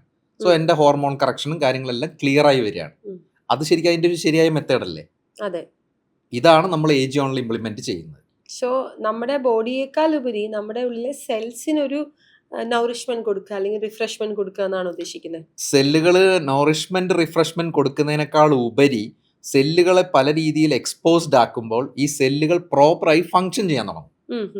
അതിന് വേണ്ട എല്ലാ സാഹചര്യങ്ങളും ഒരുക്കി കൊടുക്കുന്ന സ്ഥലങ്ങളാണ് ലോഞ്ചിവിറ്റി ക്ലിനിക്. മനസ്സിലായി. അതിലൂടെയാണ് കൊണ്ടുവരിക, അല്ലാതെ നമ്മൾ ഒരു പ്രോബ്ലത്തിനെ മാത്രം അഡ്രസ്സ് ചെയ്യാന്നുള്ള രീതിയിലല്ല. അതുകൊണ്ടാണ് നമ്മൾ ഇത്രയും ഹെൽത്ത് അസസ്മെന്റ് ടെസ്റ്റുകൾ പറയുന്നത്. ഇതെല്ലാം ഇന്റർ കണക്റ്റഡ് ആണ്. ഓക്കെ, അപ്പൊ ഇതുകൊണ്ട് ഒരു സ്ട്രെയിൻ ഉള്ള, സ്ട്രെസ് ഉള്ള, അല്ലെങ്കിൽ ഈ ഹോർമോണൽ ഇംബാലൻസുകൾ കൊണ്ട് മൂഡ് സ്വിങ്സ് വരുന്ന ലേഡീസിന് ഇത് പ്രയോജനപ്പെടുമെന്നാണ്. ഡെഫിനറ്റ്ലി നമ്മൾ സാധാരണ ഹോർമോൺ എന്ന് പറയുമ്പോൾ എല്ലാവരും വില്ലനായിട്ട് കാണുന്നത് തൈറോയിഡിനെയാണ്, ശരിയല്ലേ? എല്ലാവരും പറയും ഞാൻ തൈറോയിഡ് ടെസ്റ്റ് ചെയ്തിട്ടോ. പിന്നെ പീരിയഡ്സിൽ ഉണ്ടാകുന്ന PCODയും PCOS പോലത്തെ ബുദ്ധിമുട്ടുകൾ, തൈറോയിഡ് ആണ് മെയിൻ ആയിട്ട് 90%. പക്ഷെ തൈറോയിഡ് അല്ലാതെ നമ്മുടെ ശരീരത്തിൽ പല ഹോർമോൺസും ഇല്ലേ? ഇപ്പൊ ശരിക്കും പറഞ്ഞു കഴിഞ്ഞാൽ കോർട്ടിസോൾ ഉണ്ട്, പ്രൊജസ്ട്രോൾ ഉണ്ട്, അല്ലെങ്കിൽ ടെസ്റ്റോസ്റ്റിറോൺ ഉണ്ട്, ഇങ്ങനത്തെ പല ഹോർമോൺസുകൾ ഉണ്ട്. ഈവൻ സെക്സ് റിലേറ്റഡ് ഹോർമോൺസ് ഉണ്ട്. സോ ഇതിന്റെയൊക്കെ പെർഫോമൻസ് നമ്മളെ ബാധിക്കും. ഇപ്പൊ വളരെ സിമ്പിൾ ആയിട്ട് ഞാനൊരു കാര്യം പറയാം. രാത്രി നമുക്ക് നല്ല ഉറക്കം കിട്ടൂല എന്ന് പലരും പറയും. പക്ഷെ അവരെന്താ ചെയ്യാന്ന് പറഞ്ഞു കഴിഞ്ഞാൽ രാത്രി ചിലപ്പോൾ ഒരു 11 മണിക്കായിരിക്കും ഫുഡ് കഴിക്കാം, ഒരു 12 മണി വരെ മൊബൈലിൽ കളിക്കും, എന്നിട്ട് ചിലപ്പോൾ 12 കയറി കിടക്കും. ഒരിക്കലും ഉറക്കം വരില്ല. കാരണം എന്തുകൊണ്ടാന്ന് പറഞ്ഞാല് നമ്മുടെ ശരീരത്തിൽ ഓൾറെഡി ഡൈജഷൻ നടന്നുകൊണ്ടിരിക്കുകയാണ്. കോർട്ടിസോൾ ഹൈ ലെവലാണ് നമ്മൾ മൊബൈലിലൊക്കെ കളിച്ചതിനെ കൊണ്ട്. സോ എങ്ങനെ നമുക്ക് ഉറക്കം വരും? ഇതൊക്കെ ഇനി ഡൗൺ ആവണമെങ്കിൽ എഗെയിൻ ഒരു 1 hour 2 hours എടുക്കും. ഇതിന് ശേഷമേ ഉറക്കം വരുള്ളൂ. ഇത് ശരീരത്തിന്റെ ഒരു അവസ്ഥയാണ്. അത് മനസ്സിലാക്കിയാൽ 2 മണിക്കൂർ മുന്നേ ഇതൊക്കെ സ്റ്റോപ്പ് ചെയ്ത് കഴിഞ്ഞാൽ നിങ്ങൾക്ക് 12 മണിക്കെങ്കിലും ഉറക്കം വരും. ഇതിന് ശരീരത്തിനെ കുറ്റപ്പെടുത്തിയ കാര്യം. ഈ 12:30 കിടക്കുന്ന നമ്മൾ ഉറക്കം വരാത്ത കാരണം കുറെ കാര്യങ്ങളെ കുറിച്ച് ചിന്തിക്കും. ചിന്തിച്ച് കഴിയുമ്പോൾ നമുക്ക് ആൻസൈറ്റി വരും, ഓവർ തിങ്കിങ് വരും, അന്ന് നൈറ്റ് ഫുൾ ഉറങ്ങാൻ പറ്റില്ല. ഇതാണ് റിയാലിറ്റി. അപ്പൊ ശരിക്കും പറഞ്ഞു കഴിഞ്ഞാൽ ഇതൊന്നും ചെയ്യാതെ പ്രോപ്പറായിട്ട് ഉറക്കം വരണമെങ്കിൽ ഇങ്ങനത്തെ ഹാബിറ്റ്സും മാറ്റി വയ്ക്കുക. കുറച്ച് സെൽസിനെ ഇങ്ങനെയൊക്കെ എക്സ്പോസ്ഡ് കൊടുക്കുക. ഈ പറഞ്ഞ പോലെ കോൾഡ്, ഹീറ്റ് ഒക്കെ എക്സ്പോസ്ഡ് കൊടുക്കുമ്പോൾ എന്താവും എന്ന് പറഞ്ഞു കഴിഞ്ഞാൽ സെല്ലുകൾ പ്രോപ്പറായി ഫങ്ഷൻ ചെയ്യും, കോർട്ടിസോൾ ലെവൽ കുറയും, പ്രോപ്പർ സ്ലീപ്പ് കിട്ടും. പ്രോപ്പർ സ്ലീപ്പ് കിട്ടിയാൽ തന്നെ കുറേ പ്രശ്നങ്ങൾ ഒഴിയും, റിക്കവറി വരേണ്ട ഒരു സമയമാണ്. സോ ഈ കാര്യങ്ങൾ പ്രോപ്പറായി ഫങ്ഷൻ ചെയ്യും. സോ നമ്മുടെ സെല്ലുകളെ പ്രോപ്പറായി ഫങ്ഷൻ ചെയ്യിപ്പിക്കുക. അതാണ് ലോഞ്ചിവിറ്റി ക്ലിനിക്കുകൾ ചെയ്യുന്ന ഏറ്റവും വലിയ കാര്യം. Yes, cellular modifications. ഇപ്പൊ മോശം രീതിയിൽ പോകുന്ന പഴയ സെല്ലുകളെ നമ്മൾ പ്രോപ്പറായിട്ട് മാറ്റിയെടുക്കുക. മനസ്സിലായി. പക്ഷെ അവിടെ ഒരു കാര്യം ചോദിക്കട്ടെ, ഇപ്പൊ ഇതിപ്പോ നമ്മൾ ലേഡീസിന്റെ സ്ട്രെസ്, കാര്യങ്ങൾ, ഉറക്കത്തെ കുറിച്ചൊക്കെ പറഞ്ഞു. ഈ ഫാറ്റ്, നമ്മുടെ ബോഡിയിലെ ഫാറ്റ് പെർസെൻറ്റേജ് എത്ര വർക്കൗട്ട് ചെയ്താലും എത്ര ഡയറ്റ് ചെയ്താലും കുറയാത്ത ആൾക്കാരുണ്ട്. എനിക്ക് അങ്ങനെ കുറച്ച് ഫ്രണ്ട്സ് ഉണ്ട്. ഇവർക്ക് നമ്മളൊരു ട്രീറ്റ്മെന്റ് അല്ലെങ്കിൽ നമ്മുടെ ഭാഗത്തു നിന്നുള്ള ഒരു സർവീസ് കൊടുത്തു കഴിഞ്ഞാൽ എത്ര നാൾ കൊണ്ട് ഇവരുടെ ഫാറ്റ് നമുക്ക് കുറച്ച് കൊടുക്കാൻ പറ്റും ബോഡിയിലെ? ഓക്കെ, ഇതിൽ നമ്മളൊരു ടൈം പീരീഡ് അവിടെ വെക്കുന്നതിന് പകരം ഫസ്റ്റ് അറിയേണ്ടത് എന്തുകൊണ്ടാന്ന് പറഞ്ഞു കഴിഞ്ഞാൽ അയാളുടെ ഫാറ്റിനുള്ള റീസൺ എന്താണെന്നുള്ള. ഇപ്പൊ എല്ലാവരും ചിലർ പറയാറുണ്ട് ഈ പറഞ്ഞ പോലെ ഞാൻ കറക്റ്റ് ഡയറ്റാണ് എടുക്കുന്നത്, പക്ഷെ എന്നാലും എനിക്ക് ഫാറ്റ് കുറയുന്നില്ല. മേ ബി ചിലപ്പോൾ അവരുടെ കൊളസ്ട്രോൾ ലെവല് കൂടുതലായിരിക്കും. ചിലപ്പോൾ നമ്മുടെ അവിടെ തന്നെ ചില ആൾക്കാർ വരാറുണ്ട്, കാണുമ്പോഴൊക്കെ മെലിഞ്ഞിട്ടുള്ള ആൾക്കാരാണ്. ഈവൻ അവരുടെ BCA റിപ്പോർട്ട് അല്ലെങ്കിൽ ബോഡി മാസ് ഇൻഡെക്സും കാര്യങ്ങളൊക്കെ നോക്കുമ്പോൾ പ്രോപ്പറാണ്. പക്ഷെ ടെസ്റ്റ് ചെയ്ത് നോക്കുമ്പോൾ അവർക്ക് കൊളസ്ട്രോൾ കൂടുതലാണ്. ഉം, ഉം, ഉം, ഉം, ഉം. അപ്പോൾ ഈ കൊളസ്ട്രോൾ കൂടുന്നത് കാരണം അവർക്ക് വേറെ കുറച്ച് കണ്ടീഷൻസും കൂടി ഉണ്ടാവും. മേ ബി ചിലപ്പോൾ അവരുടെ മെറ്റബോളിസം ലെവലോ അല്ലെങ്കിൽ അവരുടെ ഇൻഫ്ലമേഷൻ ലെവൽ, ഉം. ആ ഇൻഫ്ലമേഷൻ ലെവലിലും നമ്മൾ കുറച്ചുകൂടി ഇൻഡെപ്ത് ആയിട്ട് നമ്മൾ അസസ് ചെയ്യാറുണ്ട്. ആ Okay. ഇൻഫ്ലമേഷൻ കാരണമാണ് ചിലപ്പോൾ അവരുടെ കൊളസ്ട്രോൾ കറക്റ്റ് ഉം. കൂടി നിൽക്കുന്നത്. അതേപോലെ തന്നെ കൊളസ്ട്രോളിൽ തന്നെ നമ്മൾ 2-3 പാരാമീറ്റേഴ്സ് എക്സ്ട്രാ ചെക്ക് ചെയ്യാറുണ്ട്. ഉം. അപ്പോൾ നമുക്ക് കുറച്ചുകൂടി ക്ലാരിറ്റി കിട്ടും എന്തുകൊണ്ടാണ് അയാൾക്ക് കൊളസ്ട്രോൾ കൂടി നിൽക്കുന്നത് എന്നുള്ളത്. ഉം, ഉം, ഉം. അപ്പോൾ നമുക്ക് അതിന് കണക്കാക്കിയിട്ടുള്ള ഈവൻ സപ്ലിമെന്റ്സോ ഡയറ്റും നമ്മുടെ പ്രൊസീജിയർ പ്രോട്ടോകോൾ വരെ നമുക്ക് കസ്റ്റമൈസ് ചെയ്ത് കൊടുക്കാൻ പറ്റും. അല്ലാതെ അയാൾ എല്ലാവരും ചെയ്യുന്ന പോലെ ഉള്ള എക്സസൈസുകളും വർക്കൗട്ടും അല്ല ചെയ്യേണ്ടത്. അയാളെ Okay. കുറച്ചും കൂടി സ്പെസിഫിക് ആയിട്ട് കൊളസ്ട്രോളിലാണ് നമ്മൾ ടാർഗറ്റ് ചെയ്യേണ്ടത്. മനസ്സിലായി. നോർമൽ ബോഡി കാണുന്ന രീതിയിലുള്ള ഫാറ്റിലല്ല നോക്കേണ്ടത്. ഉം, ഉം, ഉം. അല്ലെങ്കിൽ സാധാരണ നമ്മളൊരു ഇഞ്ച് ലോസ് എന്നൊക്കെ പറഞ്ഞിട്ട് നമ്മൾ വയറ് കുറയ്ക്കാനൊക്കെ എന്ന് പറഞ്ഞിട്ട് ആൾക്കാർ വന്ന് ചെയ്യുന്നുണ്ടല്ലോ, അതേപോലെയുള്ളതല്ല അയാൾക്ക് വേണ്ടത്. കാരണം അയാൾക്ക് വലിയ വയറും ഇല്ല, ഒന്നുമില്ല, പക്ഷെ കൊളസ്ട്രോൾ ഉണ്ട്. മനസ്സിലായി. അപ്പോൾ അതാണ് നമ്മൾ അവിടെ അഡ്രസ്സ് ചെയ്യുന്നത്. സോ അതിനെക്കൊണ്ടാണ് ആദ്യം പറയുന്നത് നമ്മൾ കറക്റ്റായിട്ട് അസസ് ചെയ്യുക. സോ ടൈം പീരീഡ് പറയുന്നില്ല, പക്ഷെ ബോഡിയിൽ ഫാറ്റ് ലെവൽ നമ്മൾ കുറയ്ക്കും. ഡെഫിനറ്റ്ലി കുറയും. ആ കൊളസ്ട്രോൾ ലെവൽ നമുക്ക് കുറയ്ക്കാൻ പറ്റും. ഉം. പക്ഷെ അതിനാദ്യം നമ്മൾ മനസ്സിലാക്കണം എന്തുകൊണ്ടാണ് അയാൾക്ക് കൊളസ്ട്രോൾ കൊളസ്ട്രോൾ വന്നത്. ശരിയാ, വരുന്നത്. നമ്മുടെ മനസ്സിലുണ്ട് വണ്ണം ഉള്ളവർക്ക് മാത്രം വരുന്ന അസുഖമാണ് കൊളസ്ട്രോൾ, മെലിഞ്ഞിരിക്കുന്നവർക്ക് കൊളസ്ട്രോൾ വരില്ല എന്ന്. ശരിയാണ്. പക്ഷെ അത് കറക്റ്റ് അല്ല. അല്ല അല്ല അല്ല, ഒരുപാട് പേര് എനിക്കറിയാം തീരെ മെലിഞ്ഞിരിക്കുന്നത്, പക്ഷെ കൊളസ്ട്രോളിലൊക്കെ ഭയങ്കര ഹൈ ആണ്. Yes, Yes. അത് അയാൾക്ക് ഈ പറഞ്ഞ പോലെ വേറെ എന്തൊക്കെയോ പ്രശ്നങ്ങളുണ്ട്. അയാൾക്ക് അത് മാത്രമല്ല, പക്ഷെ അത് അയാളുടെ ഒരു സൈഡ് എഫക്റ്റ് ആയിട്ട് നമുക്ക് കാണാം.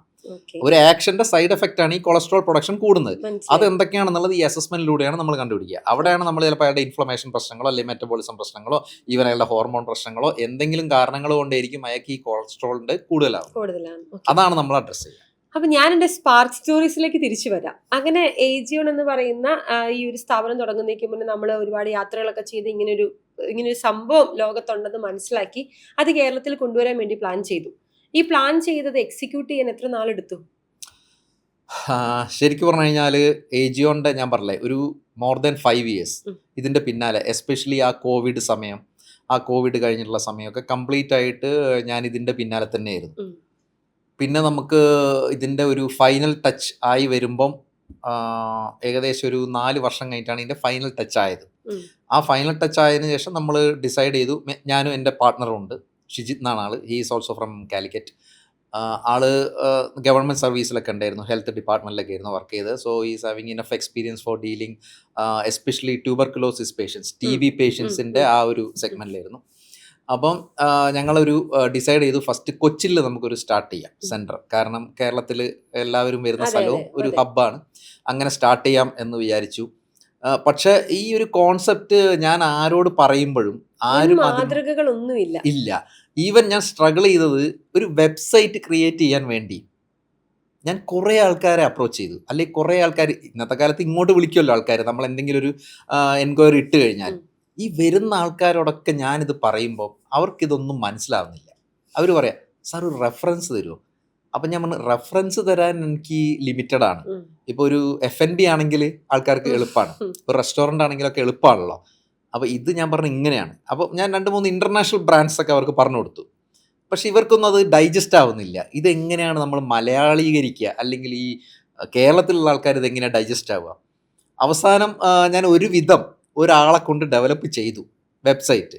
അതിനുശേഷം ഇൻസ്റ്റാഗ്രാമിലേക്ക് സ്ക്രാച്ച് ലെവലിൽ നിന്ന് കുറേ വീഡിയോസും കാര്യങ്ങളും, നമുക്ക് ലൈവായിട്ടില്ല, കാരണം ഇത് ക്ലിനിക്കൊക്കെ സെറ്റായി വരണമല്ലോ ലൈവായിട്ട് കൊടുക്കണമെങ്കിൽ. ആ സമയത്ത് കുറച്ച് AI റിലേറ്റഡ് ആയിട്ടുള്ള വീഡിയോസൊക്കെ ഞാൻ ഇരുന്ന് അവരോടൊക്കെ പറഞ്ഞ് കാരണം അവരിത് മനസ്സിലാക്കി പഠിച്ച് വരാൻ തന്നെ ഏകദേശം ഒരു 6 മാസം സമയമെടുത്തു. ഓ, അതിന് okay. ശേഷമാണ് അവരെന്തെങ്കിലും ഒന്ന് ചെയ്യാൻ തുടങ്ങിയത്. ഉം, ഉം, ഉം. പക്ഷെ ഇന്ന് എൻ്റെ അടുത്തേക്ക് ആൾക്കാർ, സാർ ഞങ്ങൾ പെർഫോമൻസ് മാർക്കറ്റിംഗ് ചെയ്യാം, അത് ചെയ്യാം, ഇത് ചെയ്യാം എന്ന് പറഞ്ഞു വരുന്ന ആൾക്കാരോട് ഞാൻ ചോദിക്കാറുണ്ട്, 1 വർഷം മുന്നേ നിങ്ങൾ വന്നിരുന്നെങ്കിൽ ഇതൊന്നും നിങ്ങൾക്ക് ചെയ്യാൻ പറ്റില്ലായിരുന്നു. അന്ന് സ്ക്രാച്ച് ആയിരുന്നു. ഇന്ന് നിങ്ങൾ എന്തോ കാണുന്നുണ്ട്, ഉം. ഇവിടെ ലൈവായിട്ട് നിങ്ങൾ എക്സ്പീരിയൻസ് ചെയ്യുന്നുണ്ട്. ആ എക്സ്പീരിയൻസ് ചെയ്യുന്നത് ഇന്ന് ശരിക്കും ഡെവലപ്പ് ചെയ്യാൻ ആൾക്കാരുണ്ട്. സോ ഫോർച്യുനേറ്റ്ലി ഇന്ന് നമ്മുടെ വെബ്സൈറ്റ് കാര്യങ്ങൾ വീണ്ടും അപ്ഗ്രേഡ് ചെയ്തു. നമ്മൾ കുറേ എക്സ്പെരിമെൻറ്റ്സിലൂടെ കുറേ പ്രൊസീജിയർ പ്രോട്ടോകോൾസ് നമ്മൾ കുറച്ചുകൂടി ലോക്കലൈസ്ഡ് ആക്കി മനസ്സിലാക്കി നമ്മുടെ ആൾക്കാർക്ക്, ഇന്ത്യൻ ആൾക്കാർക്ക് എങ്ങനെയാണ് ഇതൊക്കെ വരിക എന്നുള്ളത്. പിന്നെ അതേപോലെ തന്നെ ഇൻസ്റ്റയിലൂടെയും പ്രൊമോഷൻസ് കാര്യങ്ങൾ കുറച്ചുകൂടി നമ്മൾ മലയാളികൾക്കുള്ള രീതിയിലാണ് നമ്മൾ ചെയ്യുന്നത്. സോ ബേസിക്കലി ഇപ്പം നമ്മൾ 1 year കംപ്ലീറ്റ് ചെയ്തു. മോർ ദാൻ ശരിക്കും പറയുകയാണെങ്കിൽ ഒരു 800-900 കസ്റ്റമേഴ്സ്. കേരളത്തിലെ ആദ്യത്തെ ലോഞ്ചിവിറ്റി ക്ലിനിക്ക് നമ്മുടെ അല്ലേ? ഡെഫിനറ്റ്ലി കാരണം നമുക്ക് ഇതിലെ ചില ഡിവൈസുകളൊക്കെ പലരും പല സ്ഥലങ്ങളിലും വെച്ച് പ്രാക്ടീസ് ചെയ്യാറുണ്ട്, എക്സ്പീരിയൻസ് ചെയ്യാറുണ്ട്. പക്ഷേ ഒരു ഫുൾ കോഴ്സിൽ ഫുള്ളായിട്ടുള്ള ഒരു ലോഞ്ചിവിറ്റി പാക്കേജ് പ്രൊസീജിയർ എന്ന് പറയാൻ ഏജിയോൺ മാത്രമേ ഉള്ളൂ. This is the first in Kerala. Oh, അടിപൊളി. അത് ഒരുപാട് വർഷത്തെ എനിക്ക് തോന്നുന്നു ഇപ്പം നമ്മളിതിന് മുന്നേ സംസാരിച്ച കാര്യങ്ങൾ മുഴുവൻ കേട്ടപ്പോൾ ഒരു ഡോക്ടറുടെ മുമ്പിൽ ഇരുന്ന് സംസാരിക്കുന്ന പോലെയാണ് എനിക്ക് തോന്നിയത്. ആ ഒരു 5 വർഷം ഒരു MBBS ചെയ്യുന്ന 5 വർഷമാണല്ലേ? ആ ഒരു 5 വർഷം അതെ. ഡോക്ടർ എന്ന് പറയുമ്പം ശരിക്കും പറഞ്ഞു കഴിഞ്ഞാൽ മെഡിസിൻ അല്ലെങ്കിൽ മെഡിക്കൽ ഫീൽഡ് എന്ന് പറയുമ്പം നമ്മളൊരു റിയാക്റ്റീവ് ആയിട്ടുള്ള ഹെൽത്ത് കെയർ ആണ്. നമ്മളൊരു ഡിസീസ് വന്നിട്ട് ഒരു ഇൽനസ് സിറ്റുവേഷനിൽ നമ്മൾ ഡോക്ടറെ അടുത്ത് പോകുന്നു, ഡെഫിനറ്റ്ലി ഡോക്ടർ അതിനെ അഡ്രസ്സ് ചെയ്യുന്നു. നമ്മളിവിടെ ചെയ്യുന്ന പ്രോ ആക്റ്റീവ് ഹെൽത്ത് കെയർ ആണ്. നമ്മൾ ആ അസുഖം വരാതിരിക്കാൻ, നമ്മളെങ്ങനെ ഒരു ഹോസ്പിറ്റലിൽ പോവാതിരിക്കാം, നമ്മളെങ്ങനെ ആ ക്വാളിറ്റി ഓഫ് ലൈഫ് എഫക്റ്റഡ് ആവാതിരിക്കാം എന്നുള്ളൊരു സിറ്റുവേഷനാണ് നമ്മളിവിടെ ക്രിയേറ്റ് ചെയ്യുന്നത്. So we are into proactive health care or preventive health care. So അതിലൊരു വലിയ സ്പേസ് ഉണ്ട്. ആ സ്പേസാണ് ലോഞ്ചിവിറ്റി ക്ലിനിക് എന്ന് പറയുന്ന സ്പേസ്. കാരണം ഇപ്പം നമുക്ക് അവിടെ ജിമ്മോ അല്ലെങ്കിൽ ആയുർവേദ സെൻറ്ററുകൾ പോലെയുള്ള അങ്ങനത്തെ സെൻറ്ററുകളാണ് നമ്മൾ ശരിക്കും ഒരു പ്രിവെൻഷൻ എന്നുള്ള രീതിയിൽ കാണുന്നത്. പക്ഷേ ഇത് കുറച്ചുകൂടി ഡാറ്റ സെൻട്രിക് ആക്യുറേറ്റ് ആയിട്ടുള്ള രീതിയിലാണ്. ഈവൻ ഞാൻ പറയാൻ വിട്ടുപോയത്, നമ്മൾ വെയറബിൾസ് ഇപ്പം നമ്മുടെ ചിലപ്പം ഞാൻ ഇതിലിട്ടുള്ള സ്മാർട്ട് റിംഗ്, സോ ഇതുപോലത്തെ സ്മാർട്ട് ഹെൽത്ത് സ്കെയില് അങ്ങനെയുള്ള കാര്യങ്ങളിലൂടെ നമ്മുടെ മൊബൈൽ ആപ്ലിക്കേഷനുമായിട്ട് കണക്ട് ചെയ്തുകൊണ്ട് അന്നയുടെ ഹെൽത്ത് നമുക്ക് ഡെയിലി ട്രാക്ക് ചെയ്യാൻ പറ്റും. ഡെഫിനറ്റ്ലി AI മാത്രമല്ല, ബേസിക്കലി ഇത് കണക്റ്റഡ് ആവും. നമ്മുടെ മൊബൈൽ ആപ്പുമായിട്ട് കണക്റ്റഡ് ആയി കഴിഞ്ഞാൽ ഇപ്പം കുറച്ച് ആപ്പുകൾ ഉണ്ട്, പക്ഷെ നമ്മുടെ അതിൽ വരുന്ന ഒരു അഡ്വാൻസ്ഡ് വേർഷൻ എന്താണെന്ന് പറഞ്ഞു കഴിഞ്ഞാൽ, so within 1 month we will be launching our mobile application also. അപ്പോൾ അതിൽ വരുമ്പം we will be calculating a AGON score. ഇപ്പൊ അന്നയുടെ ഏജ് മേ ബി ഒരു 40 ആണെന്ന് വെച്ചോളൂ, പക്ഷെ അന്നയുടെ AGON സ്കോർ വേറെ ആയിരിക്കും. അത് ഔട്ട് ഓഫ് 100 ചിലപ്പോൾ ഒരു 75 ആണെന്ന് വിചാരിച്ചോളൂ. സോ ആ 75 ആണ് അന്ന AGOണിൽ ജോയിൻ ചെയ്യുമ്പോൾ. മേ ബി 75 എന്ന് പറയുന്നത് ചിലപ്പോൾ ഒരു ആവറേജ് ആയിരിക്കാം, എബോവ് 80 ചിലപ്പോൾ ഹെൽത്തി ആയിരിക്കാം. അപ്പോൾ എങ്ങനെ ഈ 75 എബോവ് 80 കൊണ്ടുപോകാം? അവിടെയാണ് ശരിക്കും AGON ക്ലോസ് ആയിട്ട് ഇത് ട്രാക്ക് ചെയ്ത് അതിനുള്ള സൊല്യൂഷൻസ് തന്നിട്ട് നമ്മൾ അതിലേക്ക് കൊണ്ടുപോവുക. സോ അങ്ങനെ ആവുമ്പം ഡെയിലി ഇത് ട്രാക്ക് ചെയ്യുമ്പം അന്ന സീരിയസ് ആവും അല്ലേ? ഇപ്പോൾ ശരിക്കും പറഞ്ഞു കഴിഞ്ഞാൽ ഞാനിത് ഇട്ട് കിടക്കുമ്പം നാളെ രാവിലെ എണീക്കുമ്പം എൻ്റെ ഉറക്കം, സ്ലീപ്പ് ക്വാളിറ്റി എങ്ങനെ ഉണ്ടായിരുന്നുള്ളത് എനിക്ക് ആപ്പിൽ മനസ്സിലാവും. അപ്പോൾ എനിക്ക് മനസ്സിലാവും, ഓക്കെ ഇന്ന് മോശമായിരുന്നു, നാളെ ഞാൻ കവർ ചെയ്യണം. നമുക്ക് നമ്മളെ തന്നെ വിലയിരുത്താനും അപ്ഗ്രേഡ് ചെയ്യാനൊരു ഓപ്പർച്യൂണിറ്റിയാണ്. അതെ, ഡെഫിനറ്റ്ലി. അതിൽ കുറച്ചുകൂടി ഇൻഡെപ്ത് ആയിട്ട് പോവുകയാണെങ്കിൽ നമ്മുടെ ഇപ്പോൾ ഹാർട്ട് റേറ്റ് വേരിയേഷൻ, HRV എന്ന് പറയുന്ന ഇതൊക്കെ ഇതിൽ ട്രാക്ക് ചെയ്യും. അതേപോലെ തന്നെ നമ്മുടെ ബ്ലഡ് ഓക്സിജൻ ലെവൽ, പിന്നെ നമ്മുടെ ആക്ടിവിറ്റീസ് നോർമലി ഉള്ളത്. പക്ഷെ ഈ കാര്യങ്ങളൊക്കെ നമ്മൾ ട്രാക്ക് ചെയ്യുന്ന പല വെയറബിൾസും ഉണ്ട്, പക്ഷെ ഇത് ഇംപ്രൂവ് ചെയ്യാനുള്ള സൊല്യൂഷൻസ് ആ വെയറബിൾസ് കൊടുക്കുന്നില്ല. ഇപ്പൊ അന്ന കേട്ടിട്ടുണ്ടാവും, എൻ്റെ HRV ഒരു പ്രശ്നമുണ്ട്, HRV എങ്ങനെ കറക്റ്റ് ചെയ്യാൻ അറിയില്ല, അതിനുള്ള സൊല്യൂഷൻ ഇല്ല. ഇത്രയും നേരം ഇരുന്നിട്ട് അത് എനിക്ക് അറിയാമെന്ന് തോന്നിയോ? അപ്പൊ അതില് ആ സൊല്യൂഷൻ കൊടുക്കുന്ന സ്ഥലങ്ങളെയാണ് ശരിക്കും ലോഞ്ചിവിറ്റി ക്ലിനിക് എന്ന് പറയുന്നത്. സോ AGON എന്ന് പറയുന്നത് അവിടെയാണ്.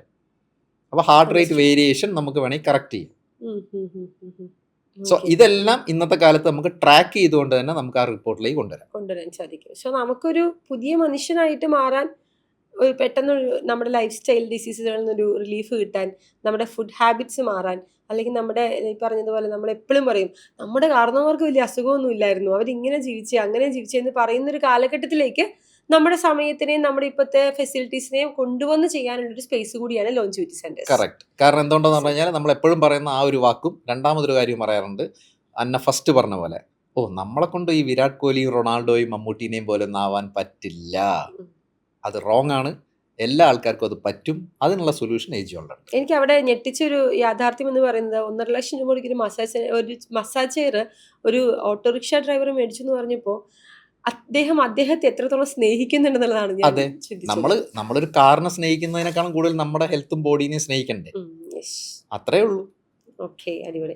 എന്താണ് AGOന്റെ ഫ്യൂച്ചർ? ഞാൻ ചോദിക്കണ്ട, കാരണം ഇത്രയധികം സംസാരിച്ചതെന്ന് എനിക്ക് മനസ്സിലായി. AGON കൊച്ചിയിൽ തുടങ്ങിയെങ്കിലും ഒരു ഇന്റർനാഷണൽ മാർക്കറ്റിനെ കേരളത്തിലേക്ക് കൊണ്ടുവന്ന, അല്ലെങ്കിൽ ഇന്ത്യയിലേക്ക് കൊണ്ടുവന്ന് ഇംപ്ലിമെന്റ് ചെയ്തൊരു വ്യക്തിയാണ് രഞ്ജിത്ത്.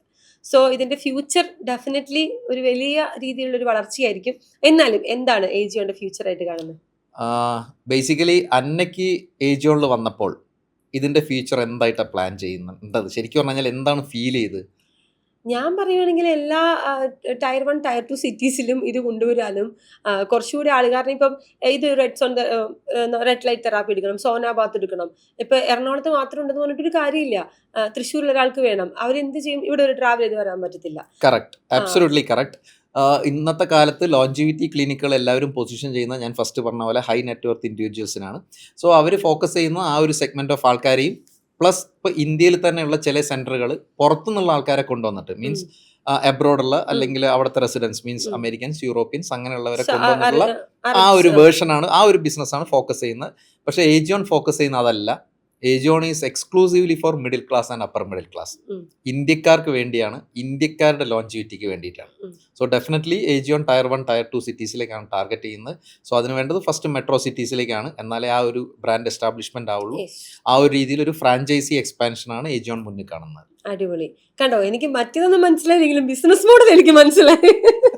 അല്ല, കാരണം ഇതെല്ലാവർക്കും വേണ്ടേ? അതെ, അതെ, അല്ലേ? തീർച്ചയായിട്ടും, കാരണം എന്തുകൊണ്ടാന്ന് പറഞ്ഞു കഴിഞ്ഞാൽ, ഇപ്പം നമ്മുടെ മനസ്സിലുള്ള ഒരു കാഴ്ചപ്പാടെന്ന് പറഞ്ഞു കഴിഞ്ഞാൽ, ഇന്ത്യ എന്ന് പറയുന്നത് ഇപ്പൊ യങ് നേഷനാണ്. എല്ലാവരും പറയാം ചൈന ശരിക്കും ഓൾഡ് നേഷനാണ്. ചൈനയിലുള്ള ആവറേജ് ഏജ് കൂടുതലും, ഇന്ത്യയിലെ ആവറേജ് ഏജ് കുറവാണ്. അതെ. പക്ഷേ ഇന്ത്യ വിതിൻ 20-25 ഇയേഴ്സ് ആ സ്റ്റേജിലേക്ക് പോകും. സോ അത് കുറച്ചുകൂടി കൺട്രോൾ ചെയ്യാൻ എൻ്റെ ഒരു മുന്നിലുള്ള വേർഷൻ എന്ന് പറഞ്ഞു കഴിഞ്ഞാൽ, ശരിക്കും India should be a smart ageing nation ആവണം. ഞാൻ എപ്പോഴും ഏജിയോണിൽ പറയാം, you have to experience smart ageing with Ageon എന്നാണ്. സ്മാർട്ട് ഏജിങ് ആണ് നമ്മളവിടെ ചെയ്യുന്നത്. പലതും സ്മാർട്ട് കേട്ടിട്ടുണ്ടാവും, Anna smart phone, smart home appliance, smart car, അത് ഇതൊക്കെ കേട്ടിട്ടുണ്ടാവും. പക്ഷെ സ്മാർട്ട് ഏജിങ് കേട്ടിട്ടുണ്ടാവില്ല. നമ്മുടെ അവിടെ ഈ ലോഞ്ചിവിറ്റി ക്ലിനിക്കിൽ അല്ലെങ്കിൽ ഏജിയോണിൽ വരുമ്പോൾ സ്മാർട്ട് ഏജിങ് ആണ് നമ്മൾ ചെയ്തു തരുന്നത്, ഈ പ്രൊസീജിയർ പ്രോട്ടോക്കോളിലൂടെ. സോ ബേസിക്കലി നമ്മുടെ ഏജിങ്ങിനെ നമുക്ക് കുറച്ചുകൂടി കൺട്രോൾ ചെയ്യാൻ പറ്റും. അതിലൂടെ തന്നെ നമുക്ക് ഡിസീസുകളൊക്കെ കൺട്രോൾ ചെയ്യാം. ഓക്കെ, സോ അതിലൂടെ വരുമ്പം സ്മാർട്ട് ഏജിങ് നേഷൻ എന്നുള്ള രീതിയിലേക്ക് ഇന്ത്യ പോകണം. കാരണം ഒരു 50-55 60 ആളും പ്രൊഡക്റ്റീവ് ആവണം. മനസ്സിലായി. അയാൾ ഹെൽത്തി കണ്ടീഷനിലിരിക്കണം. അയാൾ പ്രൊഡക്റ്റീവ് ആയാൽ നേഷൻ അത് നല്ലതാണ്. എത്രത്തോളം ഡെഫിനറ്റ്ലി അത് GDP-യിൽ കോൺട്രിബ്യൂട്ട് ചെയ്യും. എത്രത്തോളം ആൾക്കാർ പ്രൊഡക്റ്റീവ് ആവുന്നോ അതാണ് ഒരു കൺട്രിയിൽ ശരിക്കും GDP-യിൽ സപ്പോർട്ട് ചെയ്യുക. Look at Japan. അവിടെ 90 വയസ്സിൽ ഒരാൾ ആക്റ്റീവാണ്. നമ്മുടെ എവിടെയോ അല്ല, ഒരു വടി ഉണ്ടാവുകയില്ല. അതെ, നമ്മൾ ജീവിക്കൂല 90 വയസ്സ് വരെ എന്നുള്ളത് തന്നെ ഭയങ്കര ബുദ്ധിമുട്ടാണ്. സോ അത് അവരുടെ ആ ഒരു കൾച്ചറിൽ അവരുടെ ചെറുപ്പത്തിലേ പഠിപ്പിക്കുന്നത്. ഞാൻ എപ്പോഴും പറയാം, സ്കൂളിലും കോളേജിലൊക്കെ നമ്മൾ വളരെയധികം ഒരു ബുക്കിഷ് നോളജാണ് പഠിപ്പിക്കുന്ന ആൾക്കാരെ. അതല്ല വേണ്ടത്, ശരിക്കും പറഞ്ഞാൽ കുറച്ച് പ്രാക്ടിക്കലാണ്. അപ്പം എന്താണെങ്കിലും ഏജിയോന്റെ വളർച്ച കൺമുന്നിൽ എത്രയും പെട്ടെന്ന് കാണാൻ പറ്റട്ടെ എന്ന് ആഗ്രഹിക്കുകയാണ്. കാരണം ഈ പറഞ്ഞതുപോലെ എനിക്കും ആ വിഷൻ ഭയങ്കരമായിട്ട് ഇഷ്ടപ്പെട്ടു. അതൊരു എന്താ പറയുക, മനസ്സിലേറ്റേണ്ട ഒരു വിഷൻ ആണെന്ന് തോന്നി. ടയർ 1 ടയർ 2 സിറ്റീസിൽ അല്ലെങ്കിൽ മിഡിൽ ക്ലാസ് ഫാമിലിക്ക്, അപ്പർ മിഡിൽ ക്ലാസ് പിന്നെയും ഇതൊക്കെ കുറച്ചൊരു അഫോർഡബിൾ ആണ്. പക്ഷേ മിഡിൽ ക്ലാസ് ഫാമിലീസിനും അല്ലെങ്കിൽ അവരുടെ ഹെൽത്ത് നോക്കുക എന്ന് പറയുന്നതും നമ്മുടെ നേഷന്റെ ഒരു ആവശ്യമാണ് തിരിച്ചറിയുകയും ഇത്രയധികം ഒരു MNC-യിൽ വർക്ക് ചെയ്ത ആ ഒരു എക്സ്പീരിയൻസിലേക്ക് കൊണ്ടുവരികയൊക്കെ ചെയ്ത് വളരെ നല്ല രീതിയിലാണ് ഈ പ്രസ്ഥാനം മുന്നോട്ട് കൊണ്ടുപോകുന്നതെന്ന് ഏജിയോണ്ട് കഴിഞ്ഞ കുറച്ച് നാളത്തെ വളർച്ച കൊണ്ട് തന്നെ മനസ്സിലാക്കാൻ സാധിക്കും. സോ ഇനി മുന്നോട്ടും അടുത്ത ഒരു എന്താ പറയുക സക്സസ് സ്റ്റോറി പറയുന്നതിന് മുന്നേ കേരളത്തിൽ മുഴുവനും സൗത്ത് ഇന്ത്യ മുഴുവനും കവർ ചെയ്യുന്ന രീതിയിലേക്ക് നെക്സ്റ്റ് ഒരു എപ്പിസോഡ് ആകുമ്പോഴേക്കും ഇന്ത്യ മുഴുവനും കവർ ചെയ്യുന്ന രീതിയിലേക്ക് ഏജിയൻ വളരട്ടെ എന്ന് ആഗ്രഹിക്കുകയാണ്. എനിവേ, രഞ്ജിത്ത് മേനോൻ എന്ന് പറയുന്ന ആ വ്യക്തിയെ എനിക്ക് വളരെയധികം സന്തോഷമാണ്. ഏജിയോന്റെ പുറകിലും അതുപോലെ തന്നെ നമ്മൾ ഇത്രയും മസാജിങ് ചെയേഴ്സ് കണ്ടു, അതിന്റെ പുറകിലും പ്രവർത്തിക്കുന്ന കരങ്ങളെ നമ്മുടെ പ്ലാറ്റ്ഫോം വഴി മറ്റുള്ളവർക്ക് മുന്നിൽ പരിചയപ്പെടുത്താൻ സാധിച്ചതിലും താങ്കളുടെ ഇത്രയും വലിയ ഇൻസൈറ്റ്സ് മറ്റുള്ളവർക്ക് മുന്നിൽ, എനിക്ക് ആ ഒരു സ്റ്റോറിയേക്കാൾ ഉപരി സ്റ്റോറി എല്ലാവരുടെയും ഓൾമോസ്റ്റ് സിമിലർ ആയിരിക്കും. നമ്മൾ വളർന്നു വന്ന സാഹചര്യം, കടന്നുപോയ രീതികൾ, നമുക്കുണ്ടായ ബുദ്ധിമുട്ടുകൾ, വിഷമങ്ങൾ. പക്ഷെ എൻ്റെ ഡേയിൽ നമ്മൾ ഉണ്ടാക്കിയ പ്രൊഡക്റ്റ് എന്താണെന്നുള്ളത് വലിയൊരു കാര്യമാണ്. അത് മേ ബി നമ്മളും അതിൽ നിന്ന് കുറേ കാര്യങ്ങൾ ലൈഫിൽ നേടിയിട്ടുണ്ട്. സോ ഏജിയോൺ വലിയൊരു മാറ്റത്തിൻ്റെ ഒരു തുടക്കമാണ്. ആ ഒരു മാറ്റം ഉണ്ടായിട്ടെന്ന് ആഗ്രഹിച്ചുകൊണ്ട് എൻ്റെ അവസാനത്തെ ചോദ്യം ഞാൻ ചോദിക്കുന്നത്, ലൈഫിലെ ഏറ്റവും പ്രൗഡ് മൂമെൻ്റ് ഏതാണ്? ലൈഫിലെ ഏറ്റവും പ്രൗഡ് മൊമെന്റ് എന്ന് പറയാൻ ചിലപ്പോൾ ഇതുവരെ അങ്ങനെ ഒരു മൊമെന്റ് ആയിട്ടുണ്ടാവില്ല. എക്സ്പെക്ട് ചെയ്യുന്നുണ്ടോ? ഡെഫിനറ്റ്ലി ഉണ്ട്. എന്തായിരിക്കും അത്? അത് ചിലപ്പോൾ ഇപ്പോൾ പറയുന്നതിനേക്കാളും അത് ചെയ്ത് കഴിഞ്ഞിട്ട് വീണ്ടും അന്നയുടെ മുന്നിൽ തന്നെ ഇതുപോലെ ഒന്ന് ഇരുന്നിട്ട് സംസാരിക്കുമ്പോഴാണല്ലോ അതിനൊരു സ്വീറ്റ്നെസ് ഉണ്ടാവുക, അല്ലേ? സോ ഡെഫിനറ്റ്ലി അന്നനെ പോലുള്ള ആൾക്കാരും അന്നനെ പോലെയുള്ള പ്ലാറ്റ്ഫോംസും ഇങ്ങനെയുള്ള നല്ല വിഷൻ മുന്നോട്ട് കൊണ്ടുപോകുന്നത് തന്നെയാണ് എൻ്റെ ഒരു ആഗ്രഹം. കാരണം ആൾക്കാർ അറിയേണ്ടതാണ്, ആൾക്കാർക്ക് വേണ്ടതാണ്. So definitely thanks. ഞങ്ങളുടെ വെയിറ്റ് ചെയ്തിരിക്കും ആ പ്രൗഡ് മൂമെന്റ് എന്താണെന്ന് കേൾക്കാനായിട്ട്. Anyway thank you so much. ഇനി കുറച്ചധികം പോഡ്കാസ്റ്റുകൾ thanks. നമുക്ക് മുന്നോട്ട് ചെയ്യണം. കാരണം എനിക്കും രംഗൂനും പേഴ്സണലി ഭയങ്കര ഹെൽത്തിനെ കുറിച്ച് ഇങ്ങനെ സംസാരിക്കുന്നത് ഡെഫിനറ്റ്ലി എന്നേക്കാൾ കൂടുതൽ രംഗൂന് സംസാരിക്കാൻ ഇഷ്ടമാണെന്ന് മനസ്സിലായിട്ടുണ്ടാവുമല്ലോ. നമുക്ക് കുറച്ചധികം പോഡ്കാസ്റ്റുകൾ ചെയ്യണം. ഒരു സ്പാർക്ക് സ്റ്റോറീസിനേക്കാൾ ഉപരിയായിട്ട് മനുഷ്യർക്ക് മനസ്സിലാകുന്ന അവരുടെ ഹെൽത്തിനെ നമുക്ക് എങ്ങനെ ഡെവലപ്പ് ചെയ്ത് കൊണ്ടുവരാൻ പറ്റുന്ന രീതിയിലുള്ള പോഡ്കാസ്റ്റുകൾ. അപ്പൊ അടുത്ത പോഡ്കാസ്റ്റ് കാണുന്നവരേക്കും okay, thank you so much.